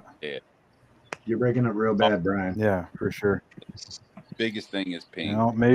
Maybe sometime this week here, that's what I'll do, is because I've got a long cable that comes from theirs, and I can hook it up to my computer. So it'll be hardwired right to them. I could do Wi-Fi from my tower to theirs, but if I can do the hardwire from theirs to my tower, that'll make it even better yet, and just test it and see. Maybe even just do a speed test on it and see what the ping comes out as. Yep. Yeah, but is what you need to do too, though. I use speed test, and you can go in and pick different servers. It'll give you servers, and you can bounce around and see what's your closest ping to a server close to you. But that's going to be through the internet provider, and then they'll give you a list of servers somewhere else you can choose too. That's what you'll have to weigh it on, is look at something a little further away, because if you want to get into somebody over in the UK or Australia or whatever, that's something else you have to consider too. Yeah, I don't think you're going to get much further away from you than Australia, from where you're at. Yeah, no doubt. Yeah, because they're through Bell Canada, right? Bell Alliance kind of thing. And so, I mean, they're clear across Canada and everything else. So, but I don't know. I'm trying to make things better for you guys. I know that. Is Marcy knocking, Bob? Yeah, she's got in private chat here on StreamYard as well as in the YouTube chat. Not. He may not be at the bench. Well, he did just mute his mic. Well, if you need this, no, he can have 10. He can have 10. If you need, if Yeah, you he need must the not- space, Bob, I'm going to jump off. It We is got room for 10:30 10. here for me, so You're more than welcome Okay. to stay. We got room for 10. I pay for their shit. There, Marcy's trying to get involved. Yeah, I'm going to come in and give my 2 cents on what There she is. I thought your problems was, and I believe that's where your problem lies more than ping than upload and download. Yeah. Let's just say that Like I said, I mean, if it wasn't the OBS, ping, is there anything you could do about a refresh rate? Because, like I said, his stream looked like it was doing the vertical hold thing, or is that because of the ping? That's because of the ping. Yeah. Right. So even if you had good, internet, he's out in the boonies. so even if you had good Yep, ping, yep. and it was still doing that. Is there a way to change refresh rate at all?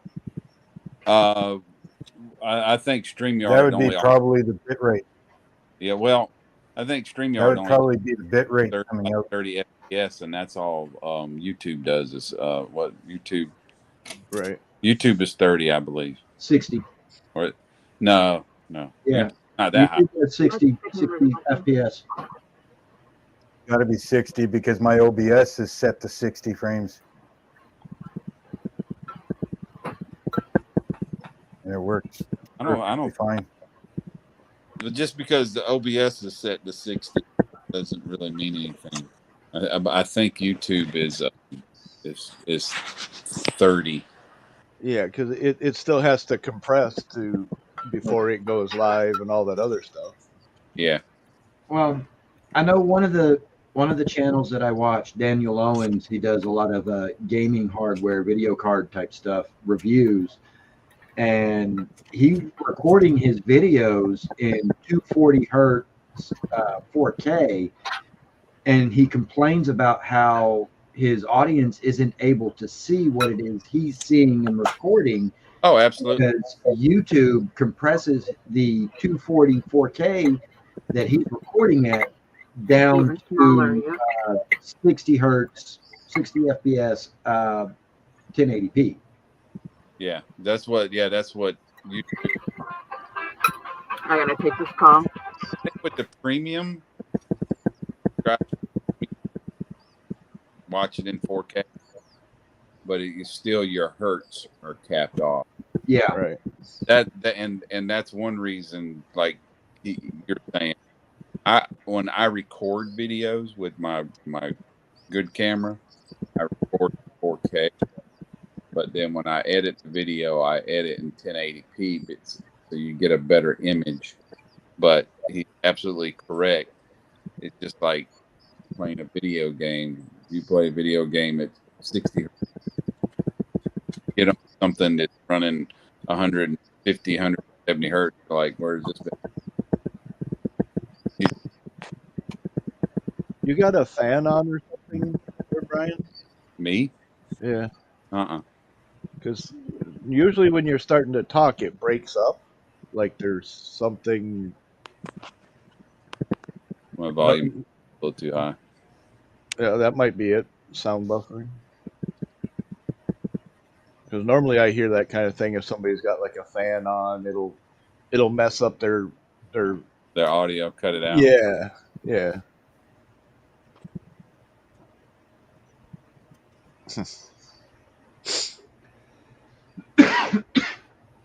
But I'm gonna go, y'all. Either way. All right, Brian. Okay, Brian, you have a good night. Have a good one, Got- Brian. I got a Thanks for popping in to help out. yeah. I got a wedding tomorrow, so Oh God. Funeral. it's June. You're getting married again? You're It's getting June. married No, again? started getting married June, and they're doing pictures before the wedding. The wedding is at, I think she said, I think it's 6:30, 6 or 6:30, but they want us there at 3:30 for pictures. Damn. Be in a suit for pictures outside wedding. I mean, wait. Standing in a freaking penguin suit for 4 Yeah. or 5 hours? Fuck Yeah. that. Yeah. God, mighty Jesus, gonna be hot as hell. Yeah. All right, y'all be good. Peace out. Have a good one, man. Later, Brian. Seeing you, brother. Best wishes to the wedding. Thanks.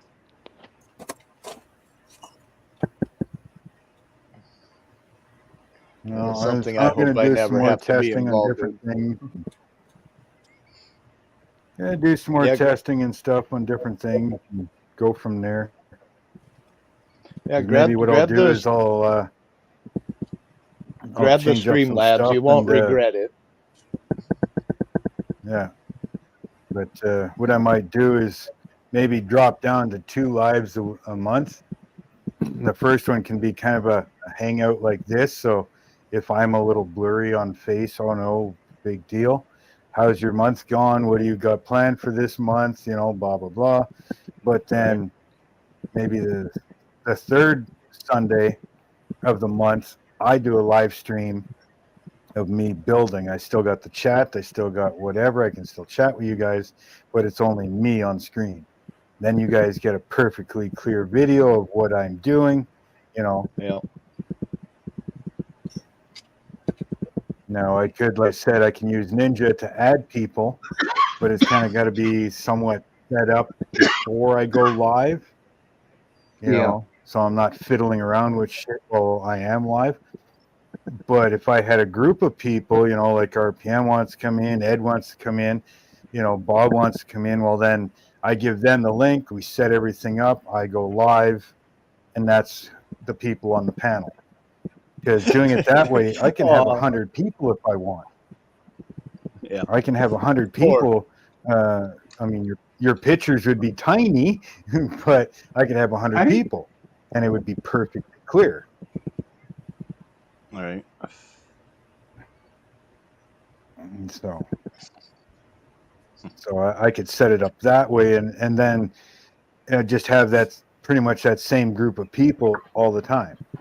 You know, I could add people in, but then, like I said, you're sitting there fiddling and setting this up, setting that up. Oh, add another person, readjust everybody in the screen, you know, because you got to do it manually, right? Yeah. Well, I think on Streamlabs you can set up a Who is that template. odd noise coming from? Is that coming from Mark because of his connection? I'm thinking it might be coming from Norman. There's no icon to see it flashing or nothing, but Okay. I don't think so. It's like a fluttery noise. I heard it before I got on the stream. yeah, I thought that might be what was cutting out Brian. I don't know. I could hear it really loud over Brian when he was in here. See, now Yeah. it's gone now. Right. But Mark, if you grab Streamlabs, you can go into your template overlays and you can set it up to Yeah. 1, 2, or multiple cameras. So if you set them up to multiple cameras, and then when somebody comes in, you just put them on that camera, it's automatically in that spot. It might be kind of like tic-tac-toe where nobody's in a spot, but there's 2 or 3 that come in wherever you put them. You know what I mean? Yeah. And Well, then, I'm still like, I'm still learning a whole lot on this. right, but if you look into that Streamlabs template thing, I believe there's a thing in there for multiple cameras, There which should be. Yeah. then you run that, because then you can have your streamer camera, you can have other cameras set up for other people coming in, and just run them through that camera to show up on the screen where you want them, so that they automatically get placed. You don't have to resize them and move them. You can just have them all just fill in as they come in, you know. Start with like a row of 6 like this right now, and then have the others as an option that then you can move it or adjust it, you know.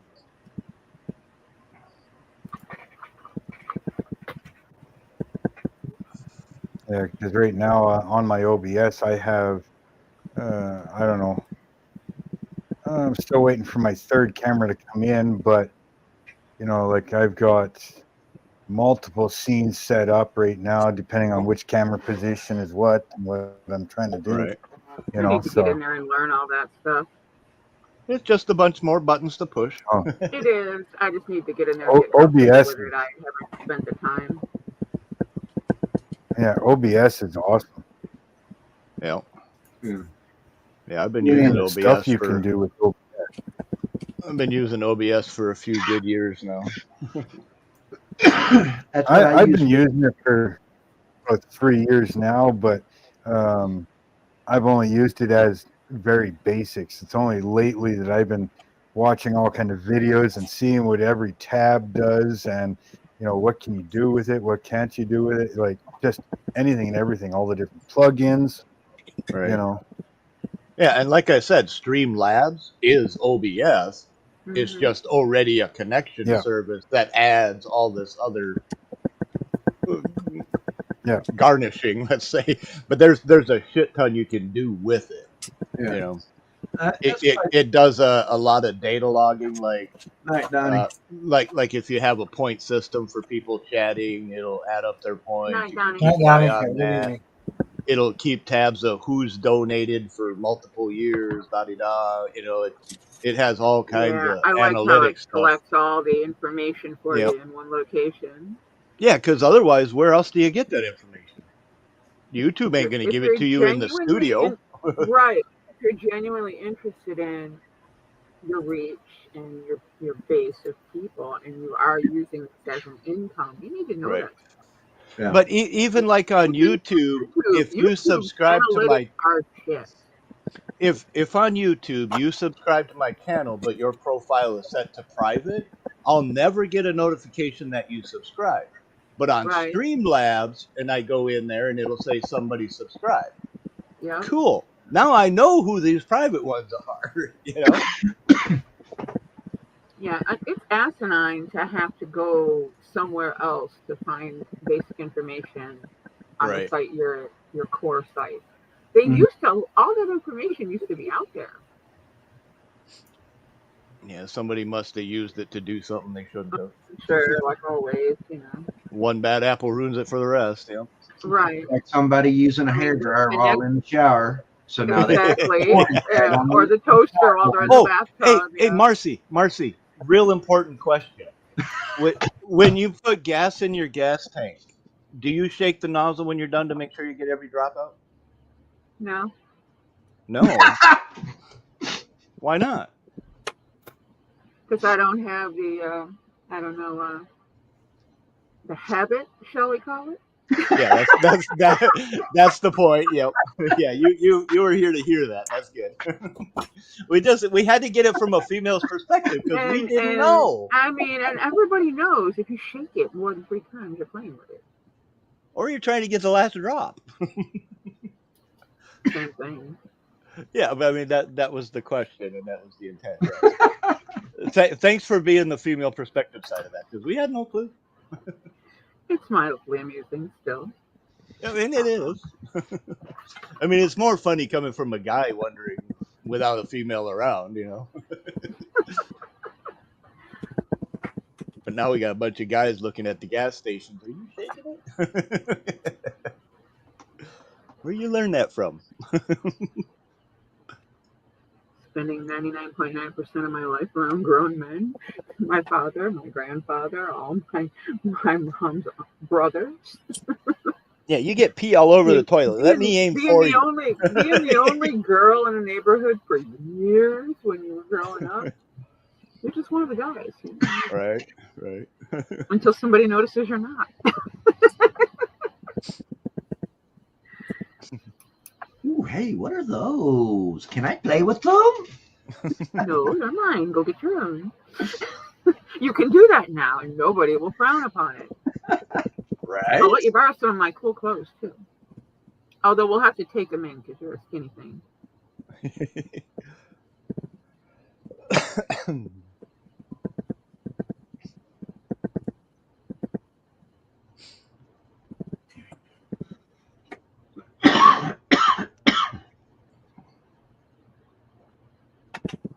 Don't mind me if I'm not ignoring y'all. I'm just working on redoing my budget. Papa Z. What I was doing.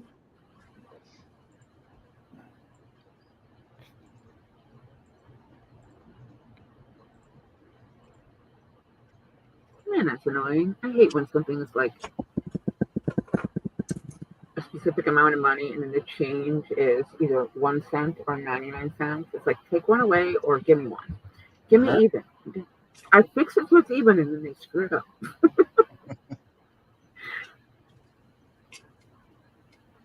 It's how I can commit things to memory, and the banking system apparently doesn't understand that.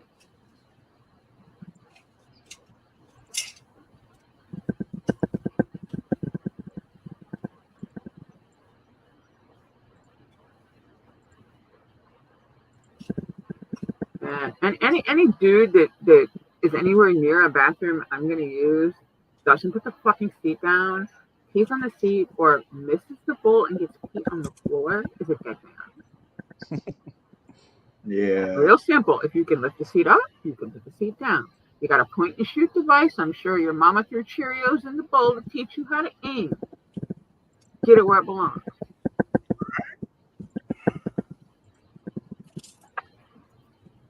Okay, I'm muting my mic because I don't know who that is that's making all the noise. Yeah, we still can't figure that out. I got nothing going on that Yeah, would do that on my end. I unplugged my fan next to me. I unplugged the decking fan underneath my computer, and the sound was there when I opened up the chat initially when Brian was here. So I don't know where the hell it's coming from. Let me check. All right. I don't hear I it added, now. I added a logo so that you know if my mic is on or off. And King Bob just muted himself, and the Yeah, glass the weird sound is gone. has gone away. Yeah, They come back? but Mark is muted too. I wonder if it's Bob's camera that's rattling on the lens. It might be. Let me switch cameras. Yeah. If you got some sort of vibe going on the desk, I mean. Because he had his camera sitting up on the lens, looking down through the lens of his Yeah, ring and I light. don't hear it right now.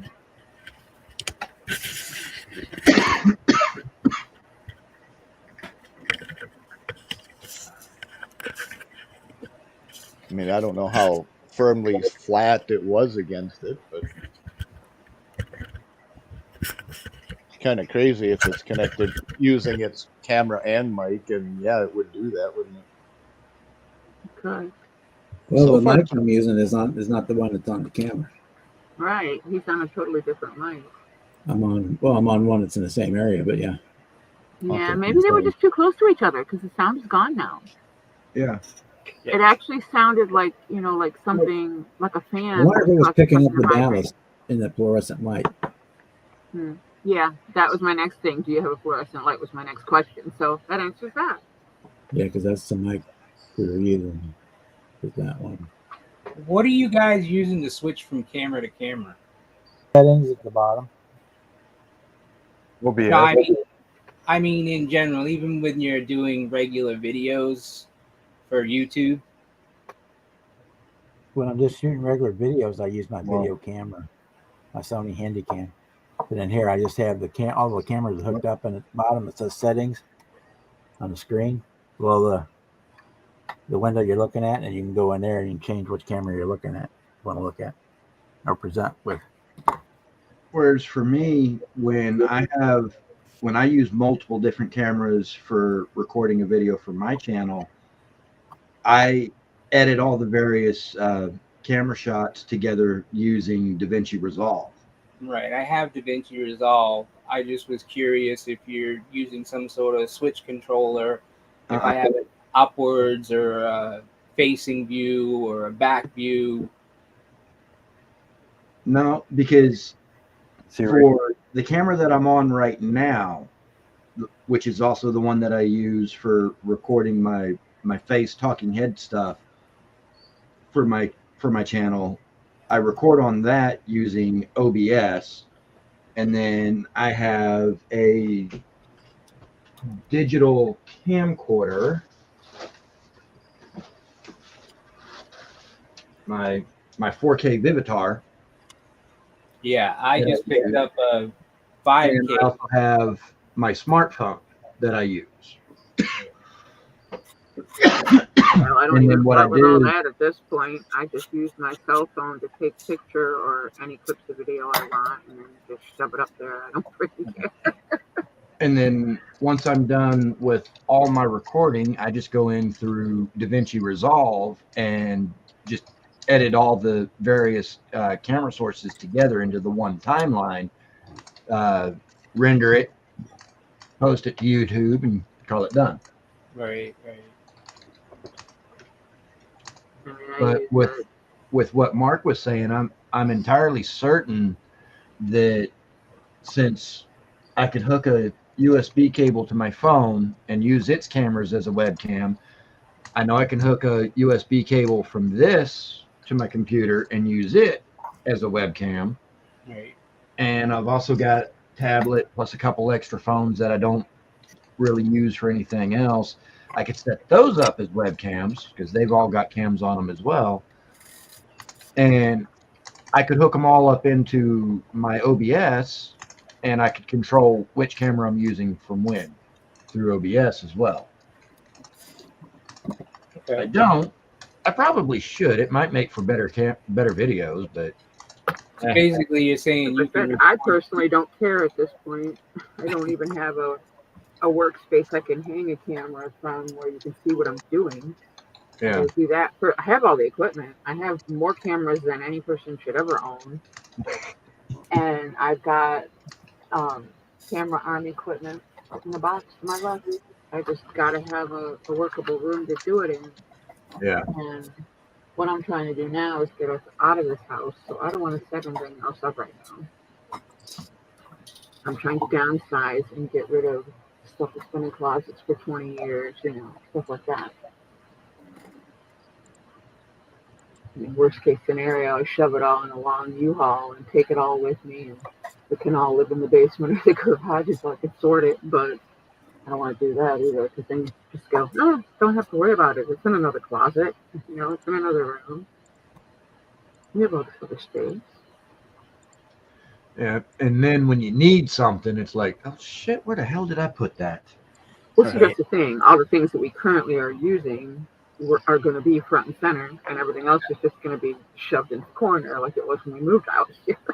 Yeah. Like I said, I got stuff in boxes I haven't seen. I know I haven't seen in 20 years. I guarantee I can pull any box out of any cupboard, and there'll be shit in there that I totally forgot I had. Yeah, I've got a few boxes like that up in my closet right now that if I were to pull them out and start digging through them, I'd be like, that's where that went.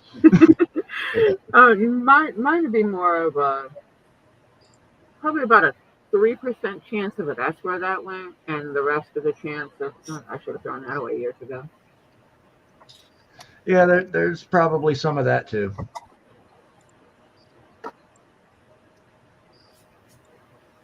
Okay, now I'll be doing real good. Remember my password and my GM account so I can get my freaking carpet.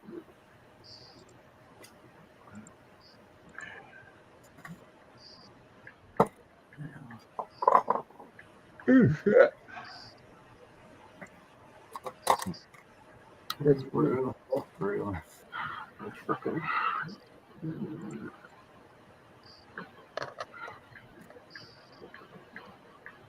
Dry. Let that dry.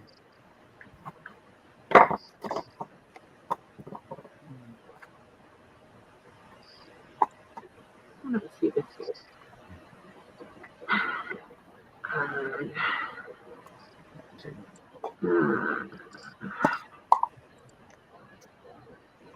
Well,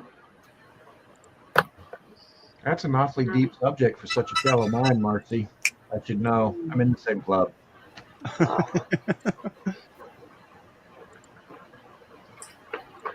well, in other news, my dog cost me $2,200 this week.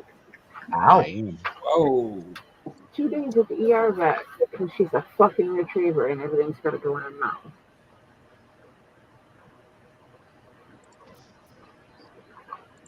Swallowed something she shouldn't have. She ate something that made her sick. So nothing obstructing her, just something organic that she shouldn't have eaten. More than likely, either a cat poop, a goose poop, or bunny poop. Three things we have a lot of where she's, when she goes outside that she could possibly get a hold of. And it's like every time you take her outside, you're smacking everything out of her mouth. She just picks up whatever's loose. It don't matter what it is. The dog. I'm glad my dog don't do that because we got turkey poop, deer poop, rabbit poop, and all kinds of raccoons and bears and everything else. Yeah, no.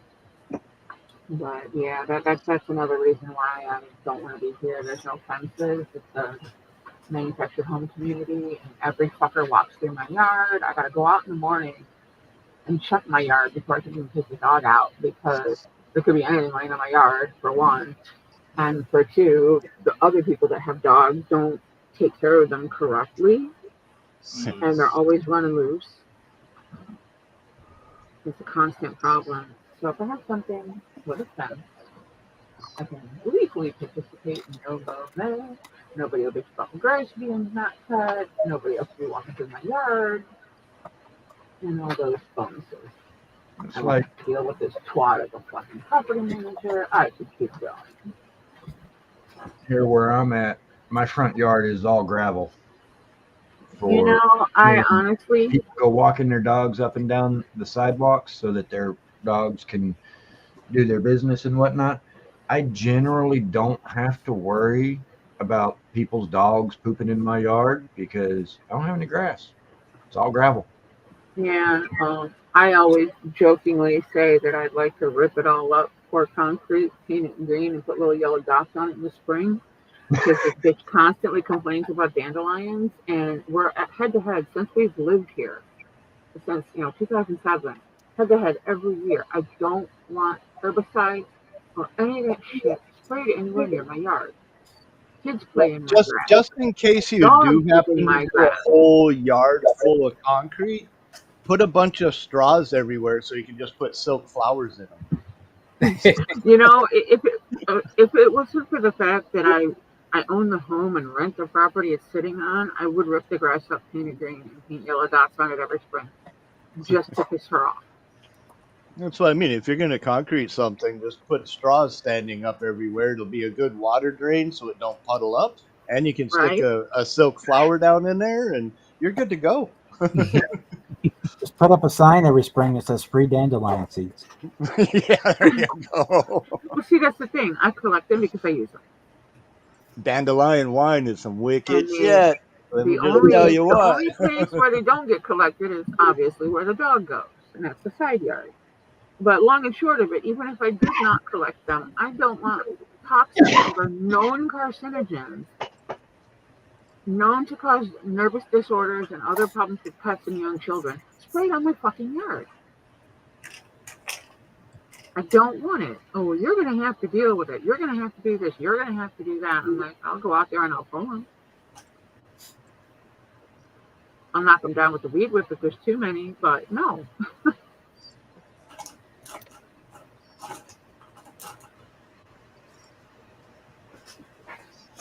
Which again, Boston, I wouldn't have a problem with because it would be safe foraging.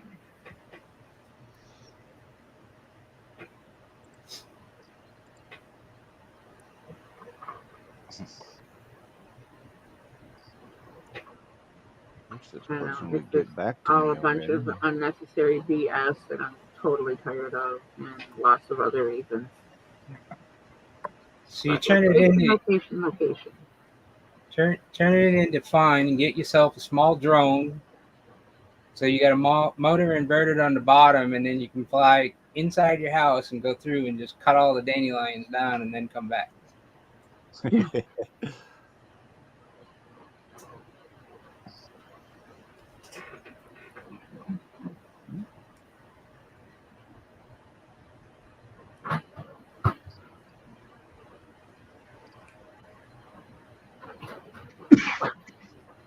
Yeah, I would cheap on that note. I would cheap out and go to like Hobby Lobby or something and buy the fake flowers there. A lot cheaper. Dollar store is even cheaper yet. Yeah, big time. There you go. way big time. There you go. $1.25 for a dozen fake ass roses. Hell yeah, all day. Right? All day long, man. But no, back in the beginning, it was kind of a comedy routine between myself and some lady friends of mine. We do some wild crafting, shall we call it, and we were making these like massive, like softball sized seed balls and chucking them into abandoned lots and areas between homes where there was lots of space. And one year we took every possible innoxious weed that we could find, and innoxious to the person who is complaining about them, not to us, of course. Predominantly dandelion seed, because they're the gift that keeps on giving no matter what you do. All you can do is stunt their growth for a little while. It doesn't kill them. Well, we made seed balls out of these things, and I made them double the size. And I found out where she lived. Now I went and rolled them into a yard. We chucked a couple over the fence into the back. That's mean, Boston. I could go outside right now with my camera and take a video or even pictures of all the flowers in my mom's garden right now around the house. 9 out of 10 are all silk flowers. Hey, you don't have to cut them. You don't have to clean them up in the spring. Oh, she still has to do all of that. These are just the hit them with the temporary. garden hose and they're clean. These are temporary flowers until the rest actually blooms. She Ah, does so this there is a every method to her fucking year. madness.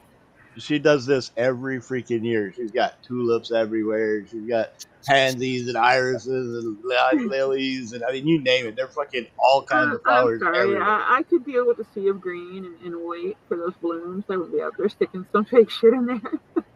She I likes might her put dirt some- therapy. That's I her might put 9 out some of 10 like hours a day. artificial stuff in hanging baskets on the front porch or on the front of the shed or the garage or whatever. Just She for some has color difference, some flags, but She to has go out there and anywhere do all that. between $1,000 and $1,500 worth of flowers that she buys every single year. Wow. Wow. She's been doing it for the last 40 years. Yeah, I used to do that when we were at the old house. We had the whole yard was done up, and a lot of it was heirloom stuff that was from my grandma's and my great grandma's house. People would always ask me, "Why do your tiger lilies get 8 feet tall?" I'm like, I just don't understand why she doesn't put more of that money into perennials so she don't have to buy them every year.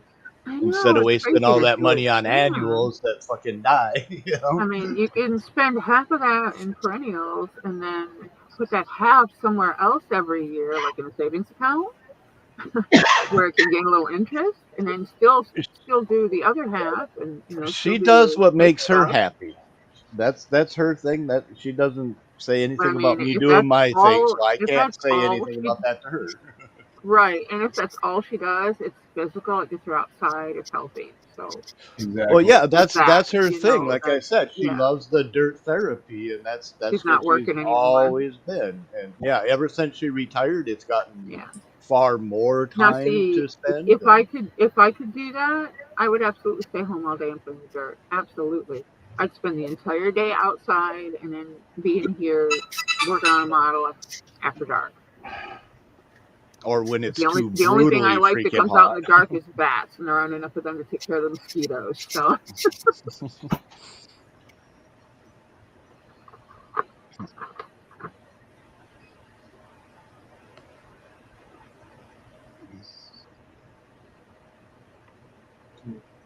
And as far as for the owners letting the dogs piss and shit and all that, if the owner would at least carry some bags with and pick up kind of the deal, pick up after your pet. Yeah, exactly. Problem is here in this neighborhood, a lot of dog owners don't do that. I'd be sitting out on the porch with a 12 gauge and a roll of duty bags. And be like, you step, your dog squats and you step left hand or right hand, bro. Yeah. All dogs caught shitting on my yard are welcome to the 12 gauge. No exceptions. A human is welcome to the 12 gauge because it's not the dog's fault. Well, the dog's the one that chose to go on there, and the human's the one that allowed it. So the dog human goes allowed first. it. The human is the problem. Yeah, it's against the law to kill humans. Dogs can be, taken care of. No, it's also population control. Actually, here in Canada, you probably get more jail time killing an animal than you would killing a human. There's 2 shells in a double-barrel shotgun, one for each. I wish they could here because so much of that crap happens here. It's unreal.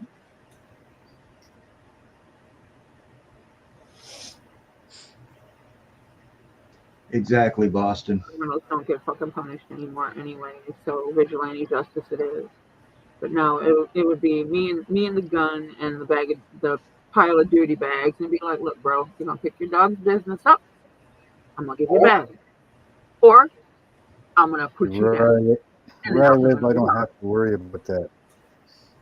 Same here. I don't even have to worry about shooting anybody because, well, I live so far out in the bush, nobody'd ever find them. Exactly, anyways. nobody know they were gone. Yeah.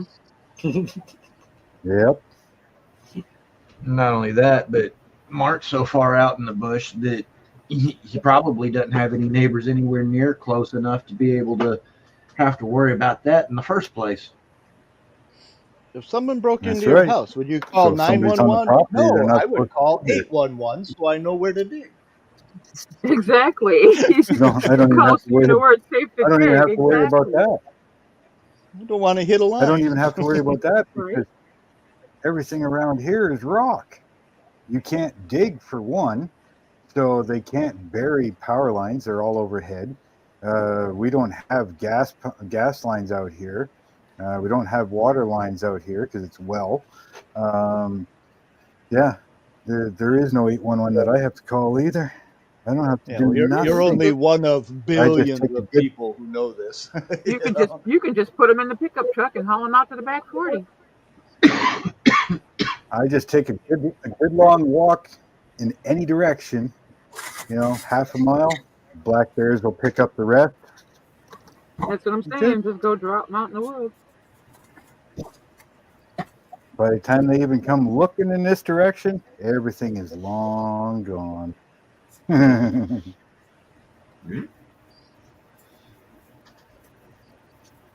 I just feed into the gators. That works too.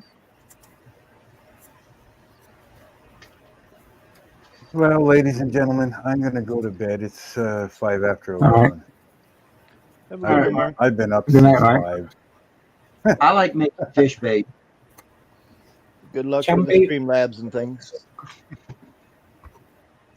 Yeah, Yeah, I'll be doing a bunch of stuff too. What's up, Edward? Hey, Edward. Okay, you all have a great night. Thanks, Bob, for letting me in. No problem. All right, Mark. Good night, Mark. Later, brother. everybody. Later. Hey, Edward.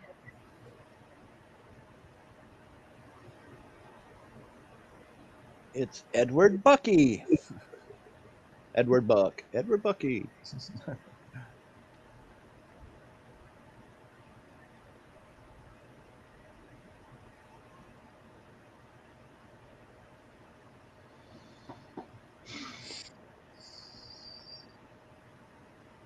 Still surprised this person hasn't gotten back to me yet on Discord. Yeah, it happens. Maybe their phone died.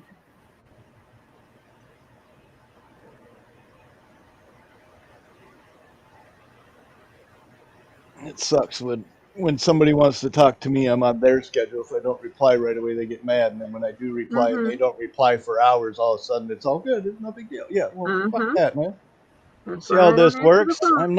I'm not into one-sided thingies here, man. My time is just as valuable. If you can't respect that, then fuck off. Apparently, it wasn't important. Obviously not. Hello, Andrew. How are you tonight? Andrew. What's up, Andrew? Hey, brother. Andrew. Pew pew pew pew pew. Still working on your tea bucket? Huh?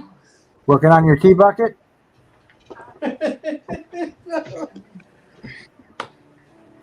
What's up, Louie? How you doing? Yes. Hey, Louis.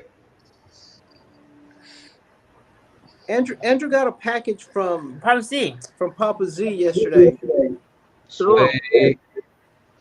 Was it So, ticking?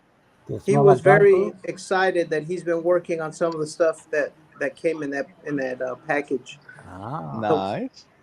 I saw Papa Z on here earlier. Papa Z, thank you so much. You made this guy's day. He's been excited all day. So really, really appreciate it. Were you so excited you got glue on your fingers yet? No, he hasn't yet. Well, that's good. All right, I got polishing compound all over mine. Yeah, right now he's working on a Limburg German armored car. Cool. Wow. Oh, nice. That was gifted to him by Papa Z. Cool. Cool. So this little boy, that's another kit that he opened up, and this one doesn't have a very high part count, so gonna see him get through it so he can put it up on the shelf. Sweet. Sometimes the easy ones are fun. Yeah, these are ones of fun. I still think Andrew builds better than Jimmy.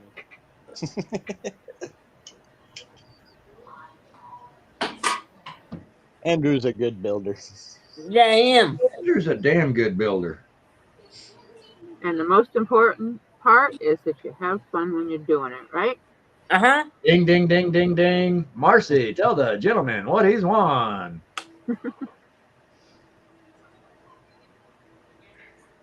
A lifetime hobby. Right? Well, I mean that's par for course, right? Yeah. Tell me it's not something I got to buy separate. Well, I mean, Yeah. I've only been doing this practically my whole life, so you know. I've been doing it since I was 4. You know, that's I only 45 years stopped long worth. enough to You have got beat a by a few family. years there, Brian. I stopped long enough to have a family and picked it right back up. I only Doesn't mean I spent didn't buy 1 year that anything. I It doesn't mean didn't I didn't build. keep any of it. And the 1 year I lived with my dad, and he didn't care to buy me any or have any respect for what I liked or anything else, was the only year I never built the model. Never bought me one for Christmas, birthday, nothing. That's crap. And even to this day, well, I don't know what you want, so here's a gift card. Well, fucking take 2 goddamn minutes to look in my room and say there's nothing but models in here. Buy one of those. That or You give me a know? gift card to a hobby shop, you know. Yeah, if you're gonna give me a gift card for $50 and you could have saved money and you're always bitching about money, go spend $30 at Hobby Lobby and buy a fucking model. Well, I don't know what you got. I got 12 of these, 8 of those, 7 of them, 5 of those, 14 of those. Come on, who cares? You know, what do you want to see me build? You know, and not afford because I'll sell it. I will. I'll fucking trade bait that thing. Right That's away. fair.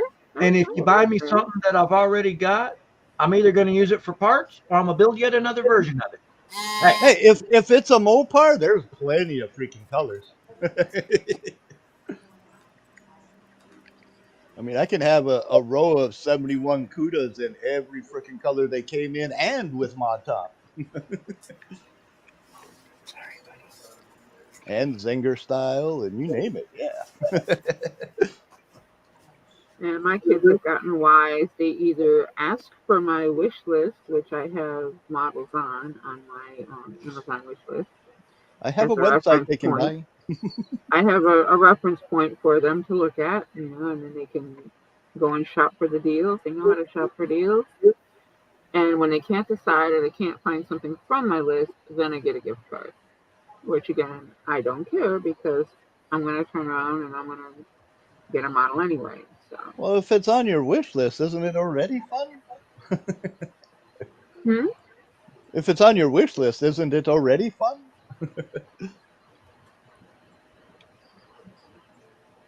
It's just there as a suggested shopping list. If you want to spend the money, be my guest. I'll give you my link. You can buy me something for my birthday this year.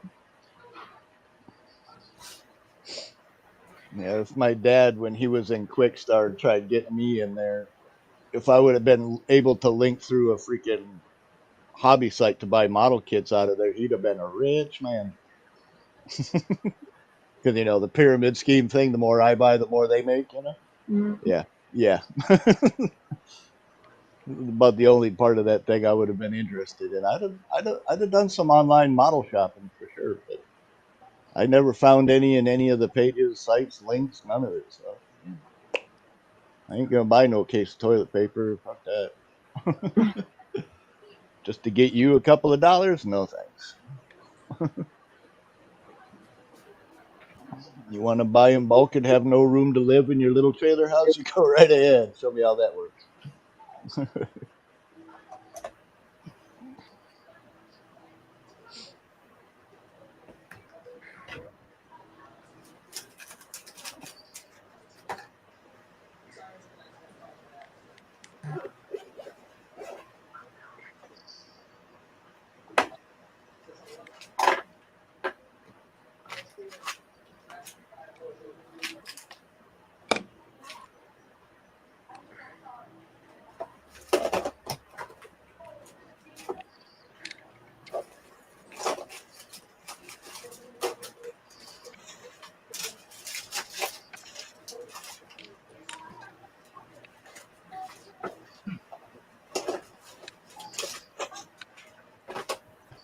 Well, the battery died on my polisher, so we're gonna have to look on something else.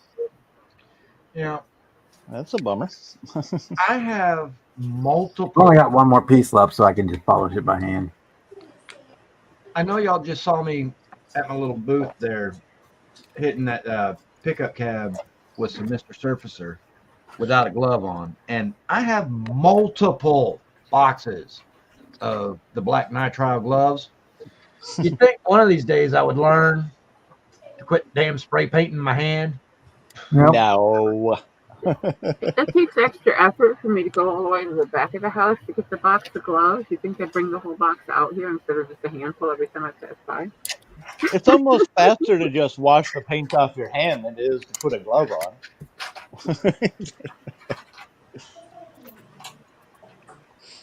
I primered my hand the other day. I don't know if it would help, but if you put one of them gloves on the bottom of every one of your spray cans, so when you grab the can, it's already got a glove attached, maybe you would put it on. Nah. Right? Yeah. Much Take effort. me 2 seconds to pull that off of there, another 5 seconds to put it back on, just to keep my hand from getting painted, and it only takes 3 seconds to just squirt the paint on the car.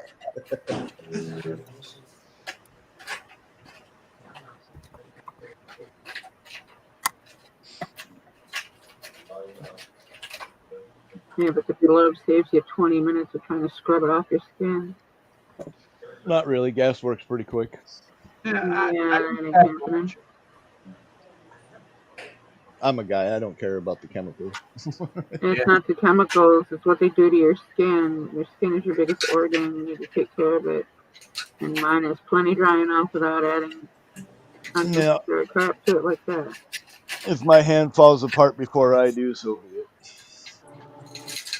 I don't want to be on this planet any longer anyway, so I'm not really too concerned.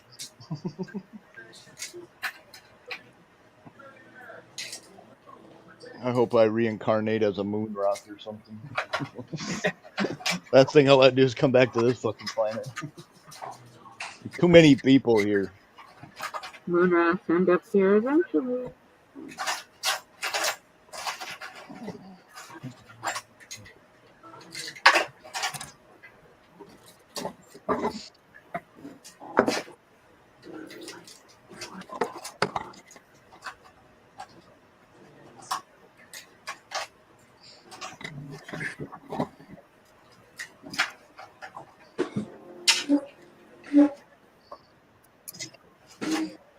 Anyway, guys, I think I'm gonna go fuck around and do something for a while. I had a couple of videos tabs open that are gonna be a couple of hours anyway, so that'll get me to midnight from here. All right, Ryan. Yeah, Have a good night. Yeah, thanks for hanging out, and letting me chat with y'all, and letting me know that women don't shake the handle. Bye. See ya. Later, y'all. There. Oh, yeah. No.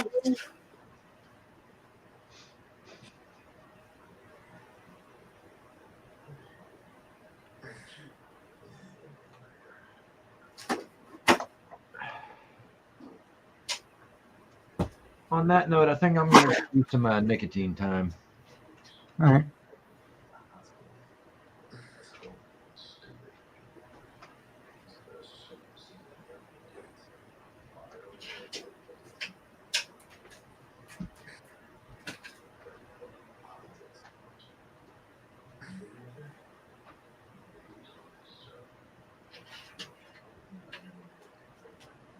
Oh.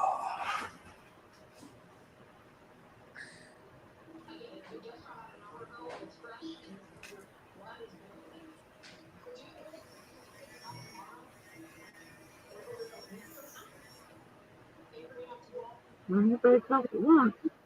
I don't see the reason those headlight buckets need to be keyed in, but okay.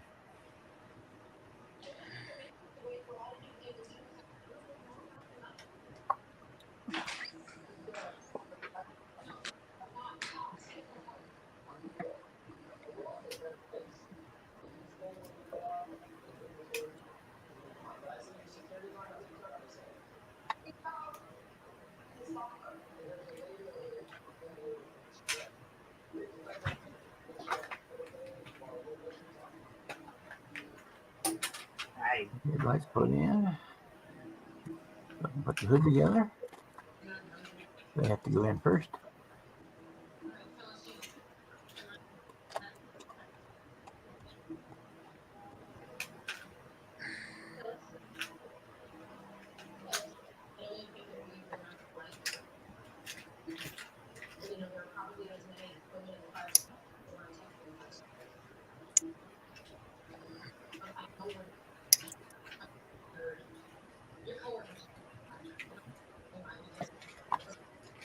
You didn't see him that far back in there. Okay.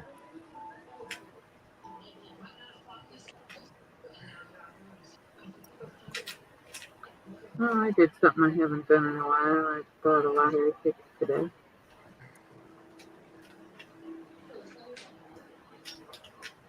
Powerball jackpot's big enough. I wouldn't know what to do with that kind of money.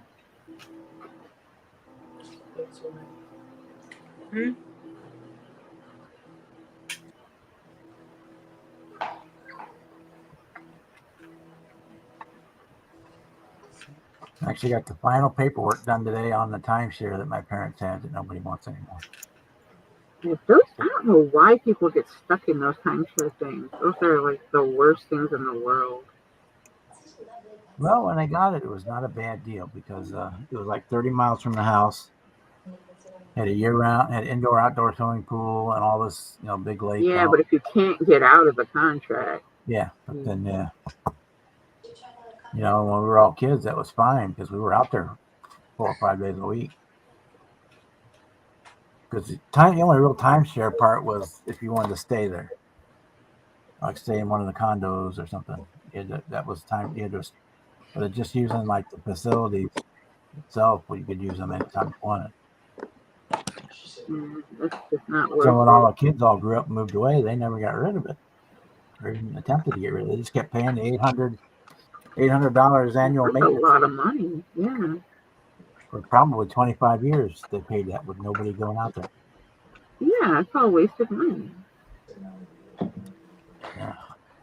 Everybody in our family had completely forgot about it until we got this giant bill from my mom's collection agency. should put the whole thing in there. Oh, wow. She didn't remember it anymore. She had paid on it in probably 5 or 6 years. Why they were still paying on it then, I don't know, but she was. So I went all through the shit with the lawyers and everything, getting it off. I just signed and mailed off the last paperwork today, so we are now free of that timeshare. Good.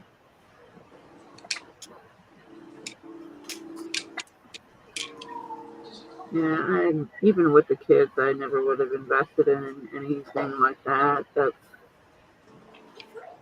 There's all kinds of entertainment, places to go, things to see. Somebody in the family. Well, see, out here it's the opposite. There was nothing to do.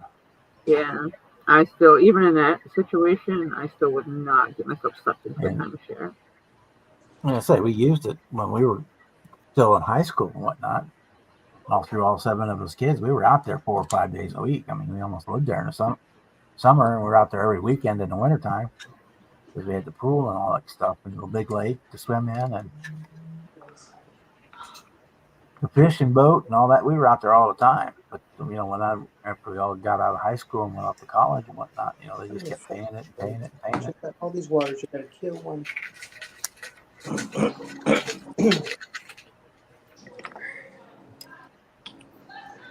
And I guess with her dementia and after Dad died, nobody even knew about it, and Bill just kept piling up on it. Nobody thought about it. I mean, all the times that you guys did use it. Well, Bill would come in the mail once a year, and I guess for a while she just paid it. And then after Dad died, she just started forgetting things and losing things. That it went unnoticed by anybody else until we were like checking her bank statements and whatnot. So then we got this collection letter looking for my dad to pay this bill, and it's like he's been dead for almost 6-7 years now. It's like, what is this bill? I thought maybe somebody had stole his identity. It turns out, yeah, they'd never gotten out of that timeshare deal, and she hadn't paid on it in like 5 years. So we got them all paid off. But today was the last paperwork signed over the deed.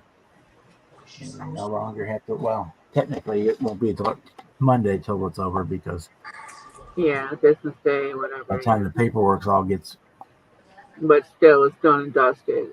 yeah, Out of your wheelhouse. No before the longer a next bill problem. comes in July. Yeah, it is done and over with.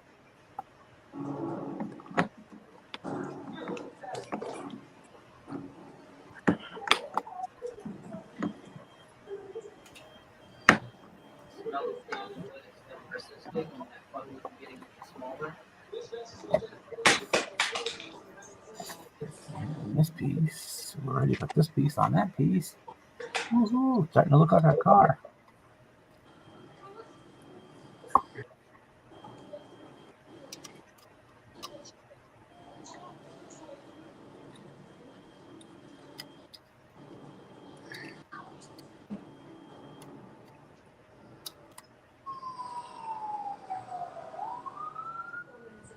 I didn't do it.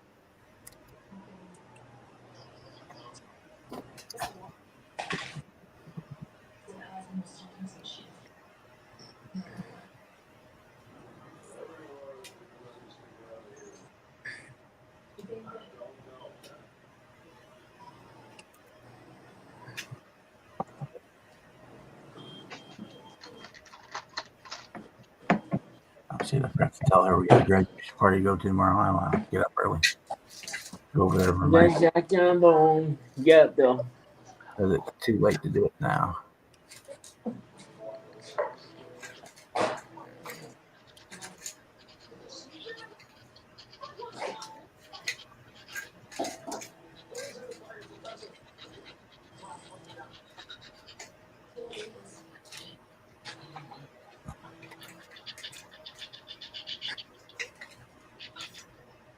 We've got our mouth.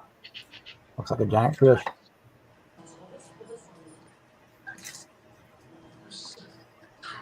Like it's ran out of cars. Yeah, you're looking good, Bob.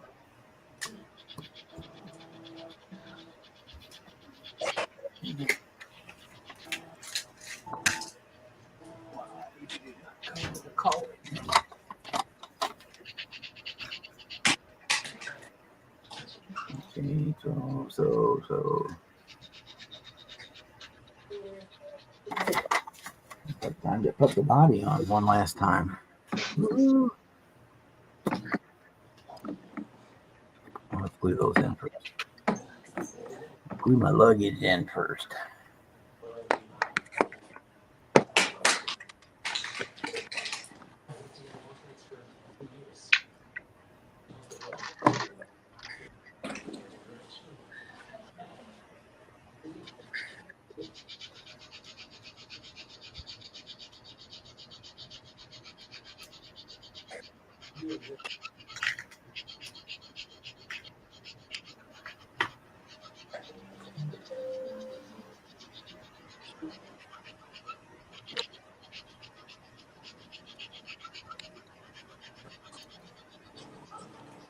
Put that one in after the body's on.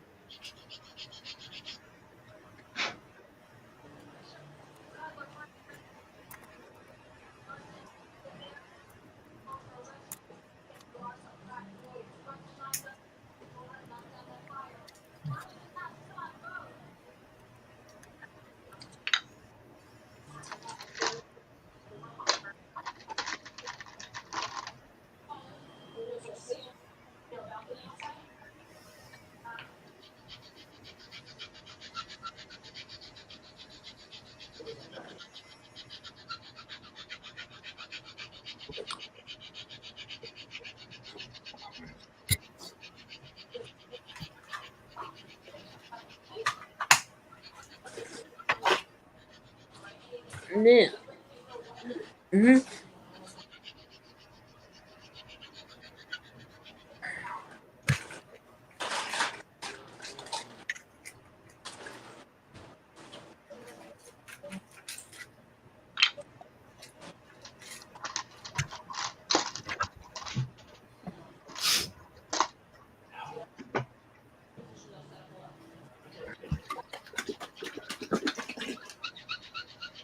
But I'll get candy glue all over where you just cleaned it. Yeah, this kid needs to move the fuck out already. I can't wait 2 more weeks.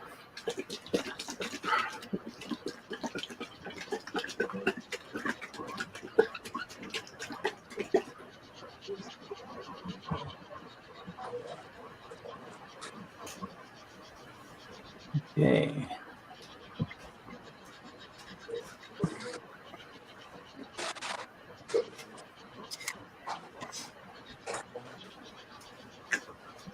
No, I'm not putting the glass in yet. I need to paint those parts.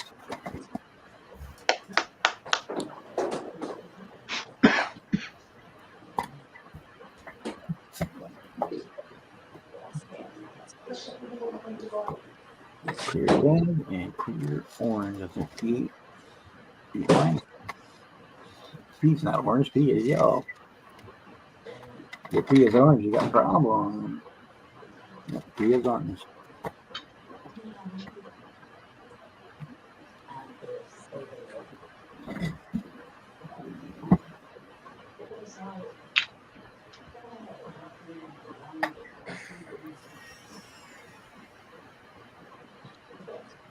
Yeah. There. 6 and 110. All right.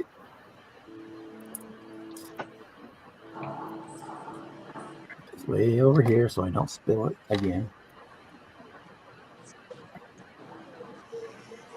Yeah, spilling it's a bad thing, Bob. Yes, it is. Especially when I spilled was the big orange one. So it's not the little bottle, it's the big bottle. That shit was everywhere. That's a really bad thing. I still have tools with orange on them.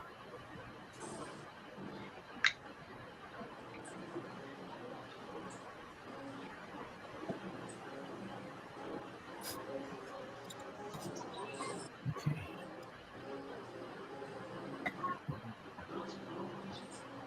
The other ones are clear parts that get painted red. Other ones are clear parts that get painted red. Clear parts.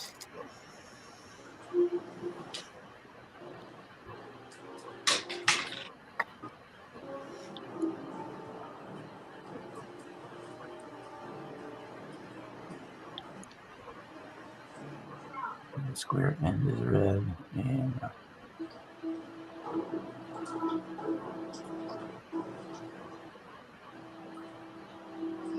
pointy end is orange.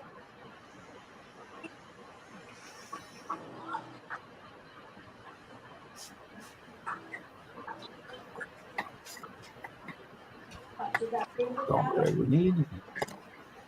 I think. Hey, Mike. How are you tonight?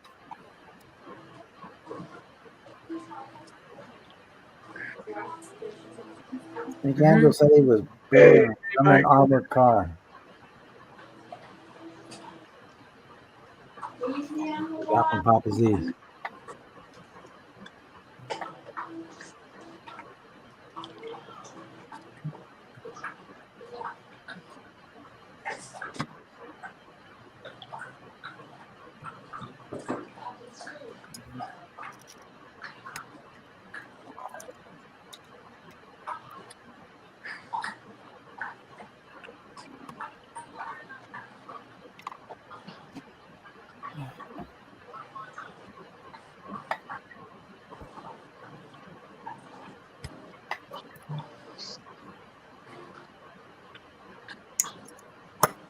Why he's on water?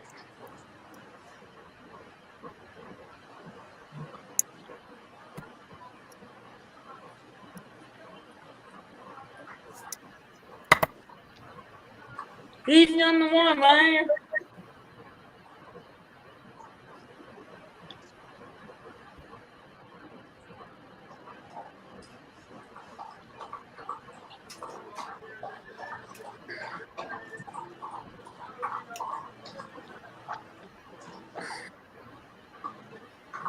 Good. Drinking water. All right, those are done.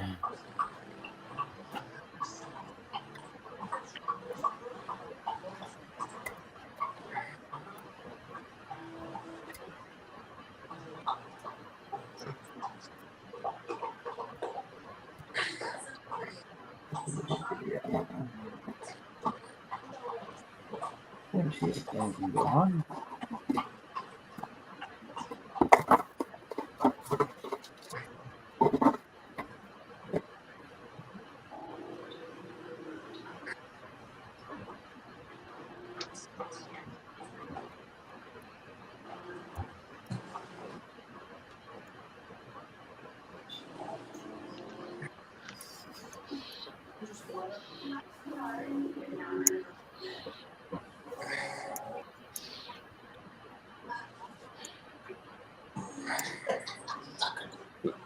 I think I'm gonna get me one of these, another What one are of you these gonna do? Jaguar kits, What are you the gonna do? American version, and see how much they're different.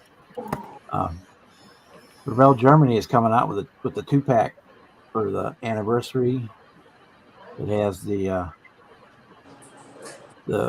convertible race car and this one in it, like 60 euros for the two. But of course, you can't order off Revell's website because we're not in the EU. They only ship to the EU.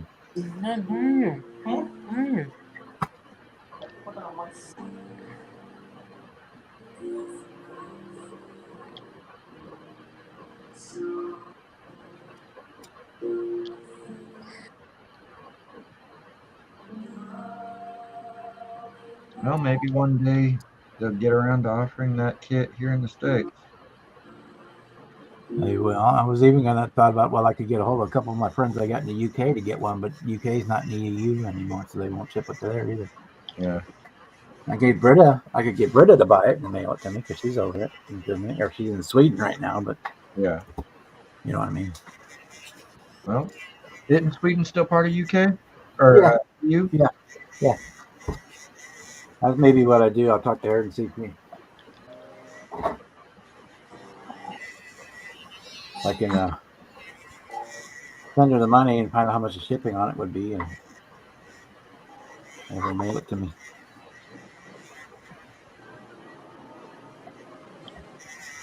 Yeah, there we go. It's kind of cool. Just over here.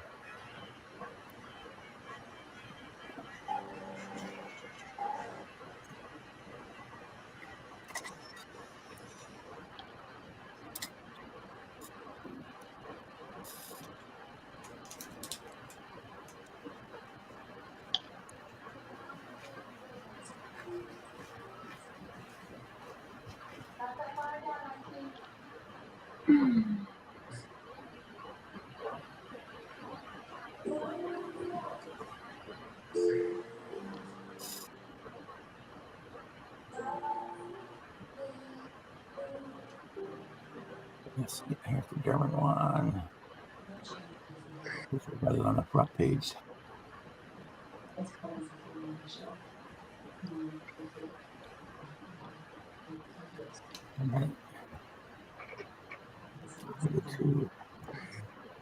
Go here and get it this way.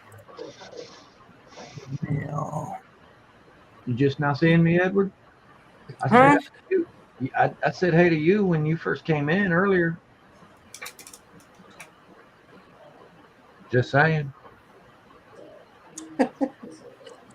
Bo, your panties on the way.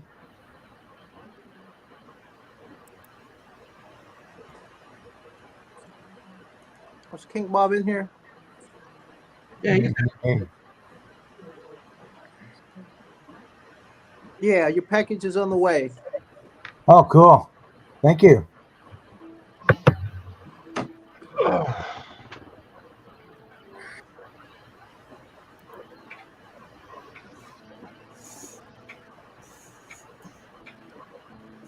Good. Oh, you got those. Ugh. Let me see.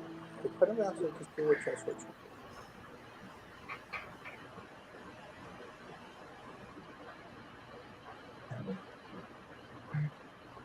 I'm sorry.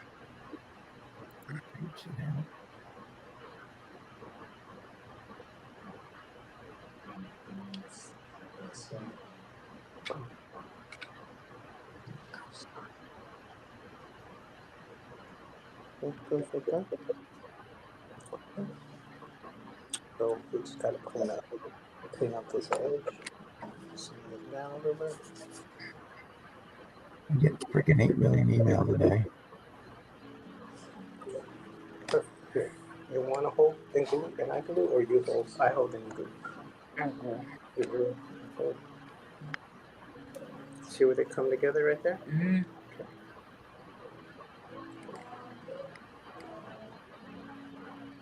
Perfect.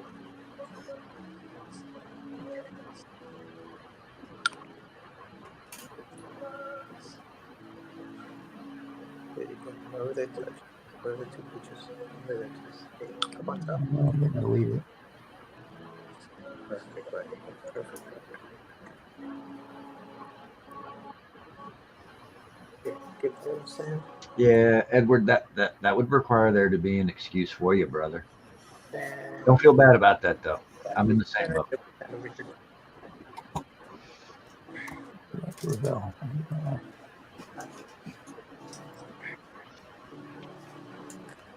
Good job, man. Okay. Pull the glue.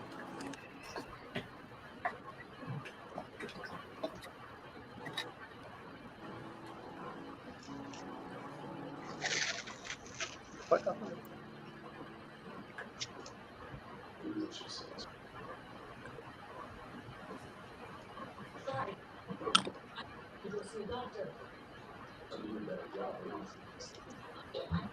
There it is.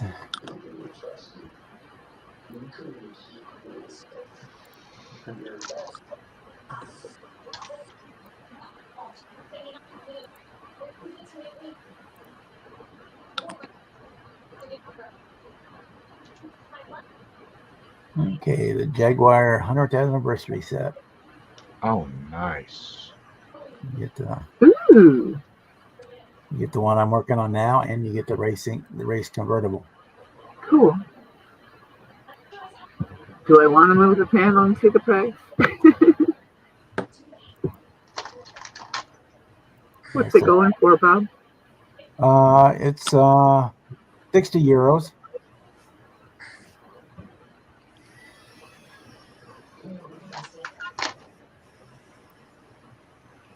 I'm thinking when Britta gets back home from her trip. That's what, about $65? Yeah, something like that. It comes with the paint and the glue, but Yeah. you get the two kits. But I think right now this is the only way you can get that convertible with the rack, luggage rack.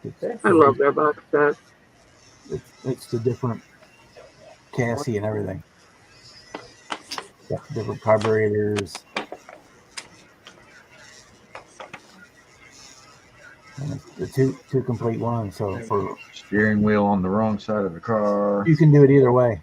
On this one, you can Right put it side, either wrong way. side, perspective. I would do one on. I would do the convertible. I'd do it on the other side, so I'd have one each way. Just make sure you let them Yeah, know. they're on sale. It includes the VAT plus shipping, so it'd be 60 euros plus whatever the shipping is to her, and then the shipping to me. So probably be $100. I'm thinking, Mm-hmm. which is a lot, but it'd be kind of cool to have it.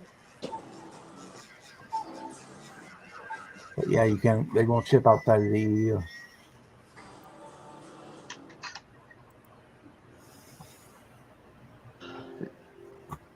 I wish they would. I'm gonna go to bed. You ready to go to sleep, Andrew? Uh-huh. Sounds like a plan. I'm about to go there myself soon. You have a good night. See you later. You have a good sleep. I will. All right, Andrew.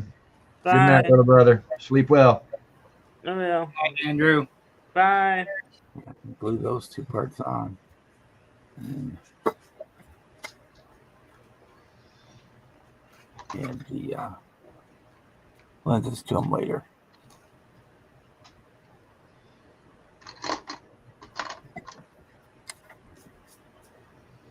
Six. Sorry. No, they're upside down.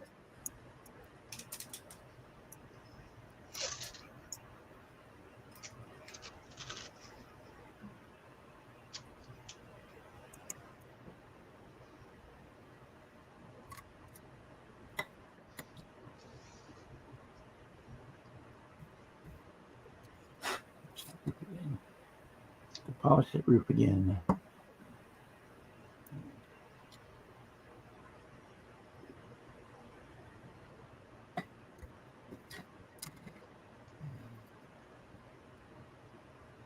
Big.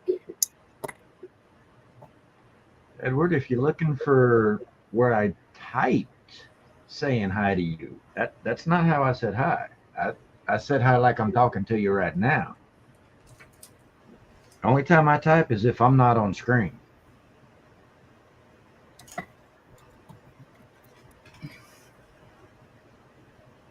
Two bedrooms, 2 baths, 250K. I don't know if I really see a difference between polished and not polished.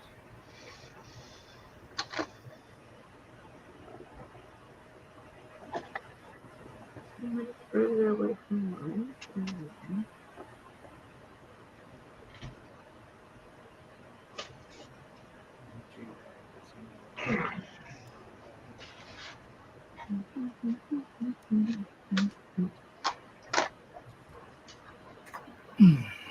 That one. So, What is it? 10. We'll shut down in about 15 minutes unless we get something interesting gets going. Well, with this crew, Bob, that's entirely a possibility. Yeah, I know. That's what I you mean. never know.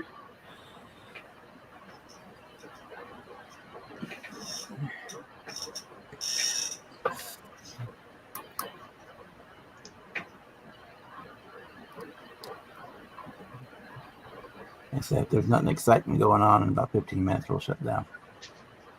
I don't know if Brian's going to be on tomorrow night or not. If he's still off, if he's not, I'll set one up when I get home from the It's gonna take a couple of weeks. couple of weeks. Yeah.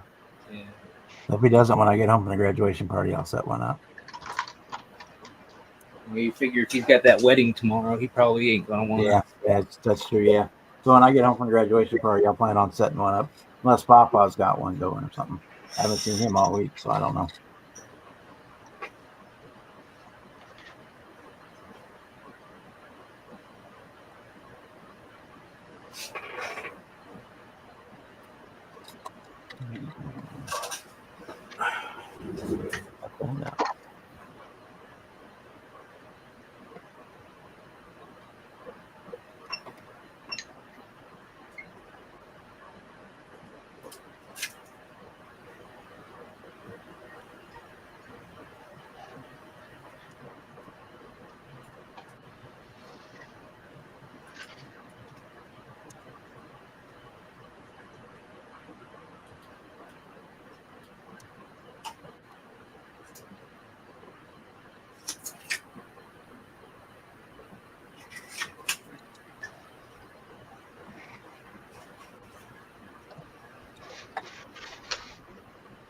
Put the clear lens in right here.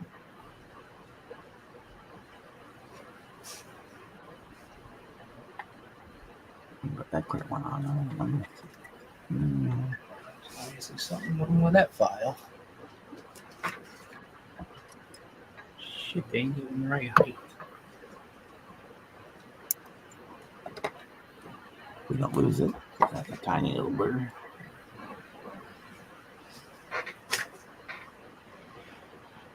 Oh man.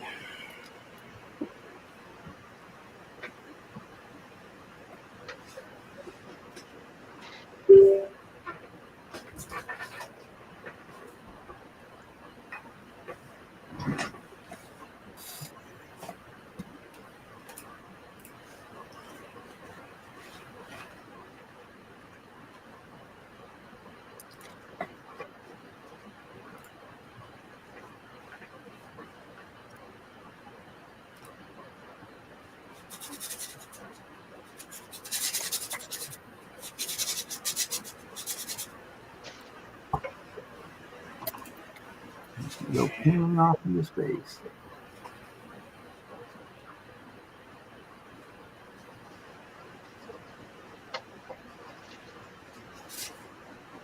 think I'm gonna bounce out, guys. I got a printer issue I need to work All right. on.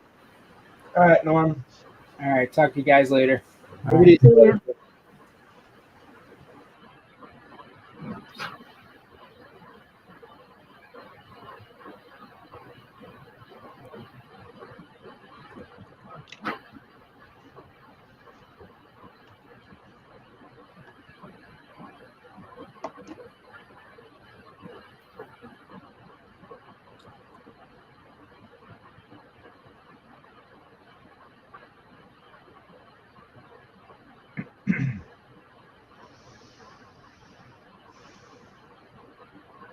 Okay.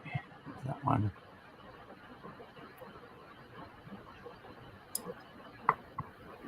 Yeah, nothing from nothing. Yeah, I agree, Edward. Yeah, obviously, I'm not paying too very much attention to Chad on the happens.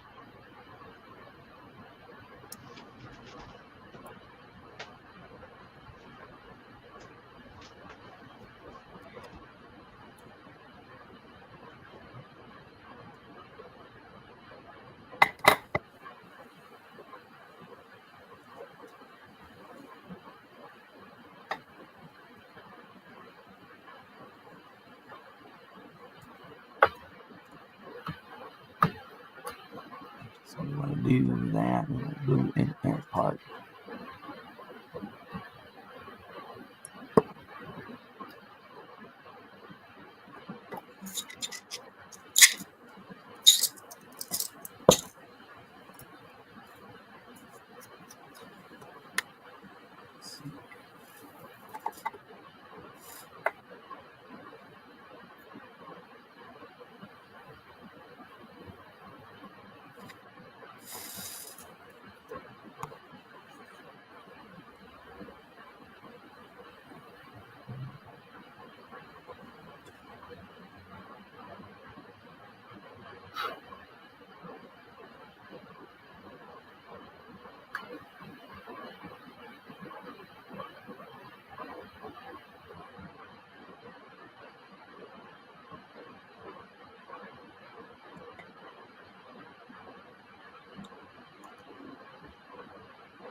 Come on, get on there.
Get on there. There's mine. Stuck to it. There we go.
Spilled my accelerator all over the workbench.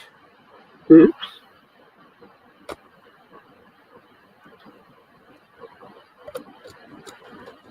Maybe the odds are telling me something. Yeah, maybe it's time to pack it up.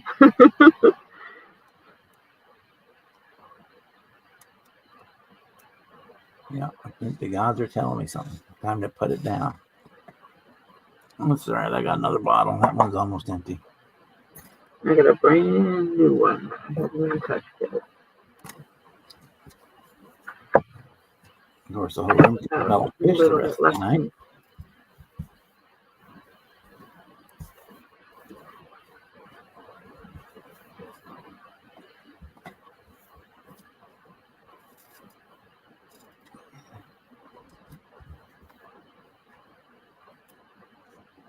Let me see if we can put this on and call it a night. Yeah, looking at places to live would be great if it's just me and my dog. I'd get a freaking apartment above my favorite bookstore in downtown. Become a fucking town.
Okie dokie.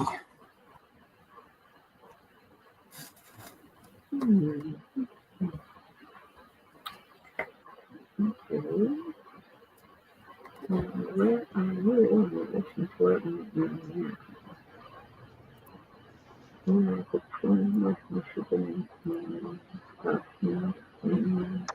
All right. Ooh, that Jag is looking good. That is a Nice. beautiful green, Bob. Yeah, that is a great color. See ya. Jackass is done. Love the license plate, Bob. That's awesome. Still got to do all the up front and the glass.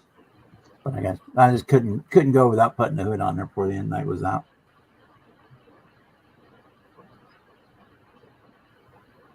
And Lee said he printed me the wheels, or sent me the wheels today that he printed for me, so I have those sometime next week.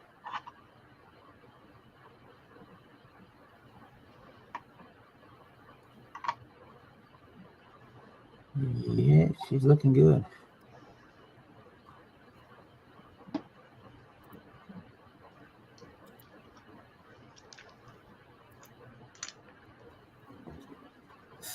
And I got the GTO to the point where I can start putting the cage together tomorrow, so I'm happy with that. I didn't get anything done on the other two. Oh, let me put this in there too. Well, I put that in earlier and got distracted.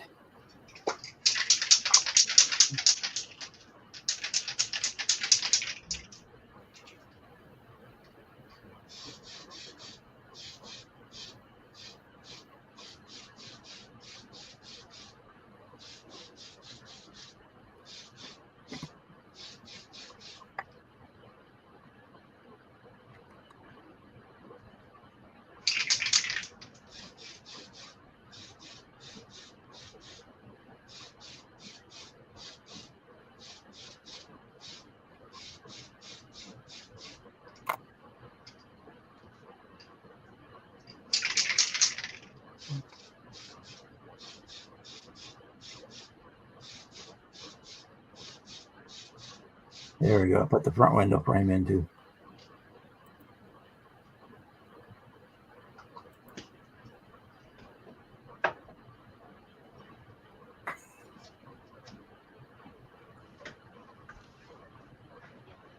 And that's where we're going to leave it for tonight. I'm putting it all away.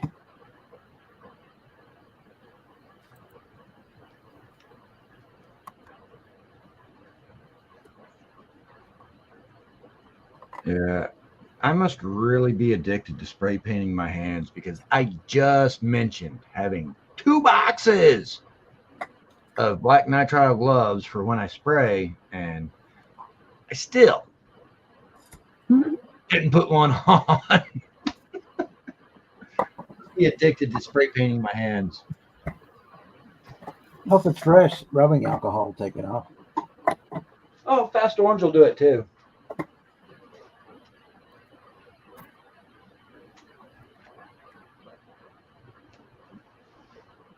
And being as I do all my own mechanic work on my 1-to-1 sitting in the driveway, I keep.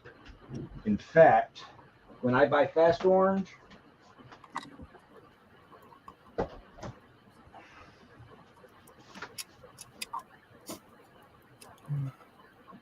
I buy the big boy Fast Orange.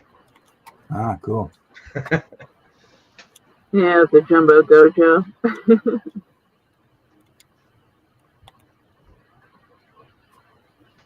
Lasts a little bit longer than the little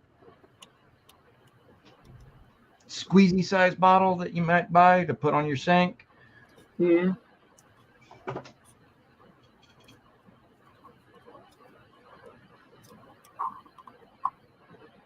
And Edward was asking if you have better results on your BMF if you 2K it or if you put it on after. I put it on before I clear. Yeah, I'll put it on, then I'll put my clear coat on. Oh yeah, I was working on a Revell Ferrari, and I got the AMT or MPC GTO stock car. Go backwards.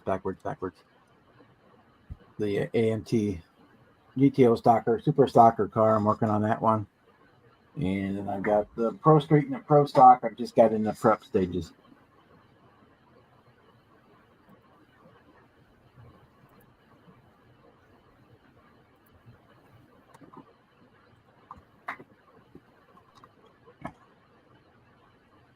But this one, I'm ready tomorrow. I can glue that cover in and glue the roll cage on it, and then we'll be able to move forward on this one after I get home from the graduation party. Yay.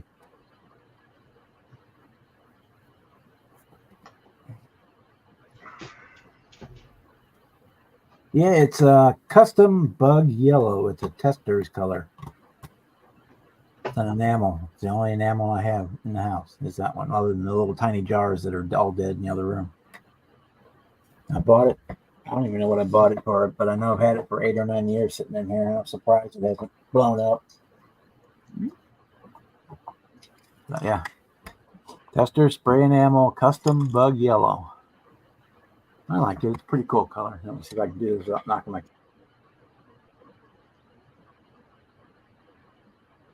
Apparently no.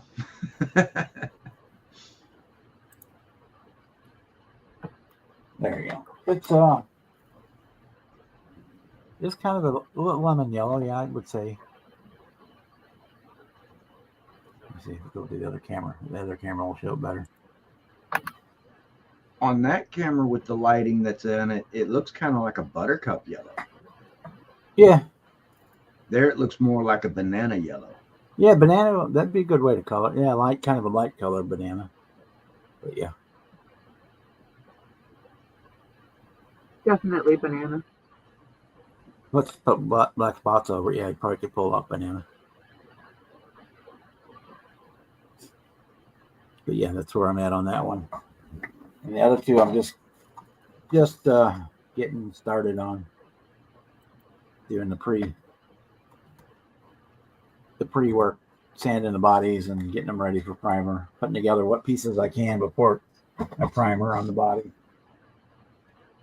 Like I got the hood scoop on the hood on this one, and I got the front and rear roll pans put on, so that this one, and got the seam sanded, and so I can when I'm ready to primer it, I also put the little span on the back because it's gonna be body color. I can do that one. That one's gonna be a black one, so I got to work on make sure she's nice and smooth. The other one, I got to buy a motor part first, so I'm not too worried about getting that one going. That's last on my list right now. All right, we're at 5 minutes after 10. Unless anybody has anything else, we'll go ahead and shut her down for tonight. All right, y'all. Have a good night. Sleep well. Say if Papa doesn't have one tomorrow when I get home from the graduation party, I will start one out. Sounds like a plan. All right. See y'all later. Night, Edward. Whoever else is left. We got 12 watching, so if Rick is still here or anybody, have a good night. We will see you next time. Bye.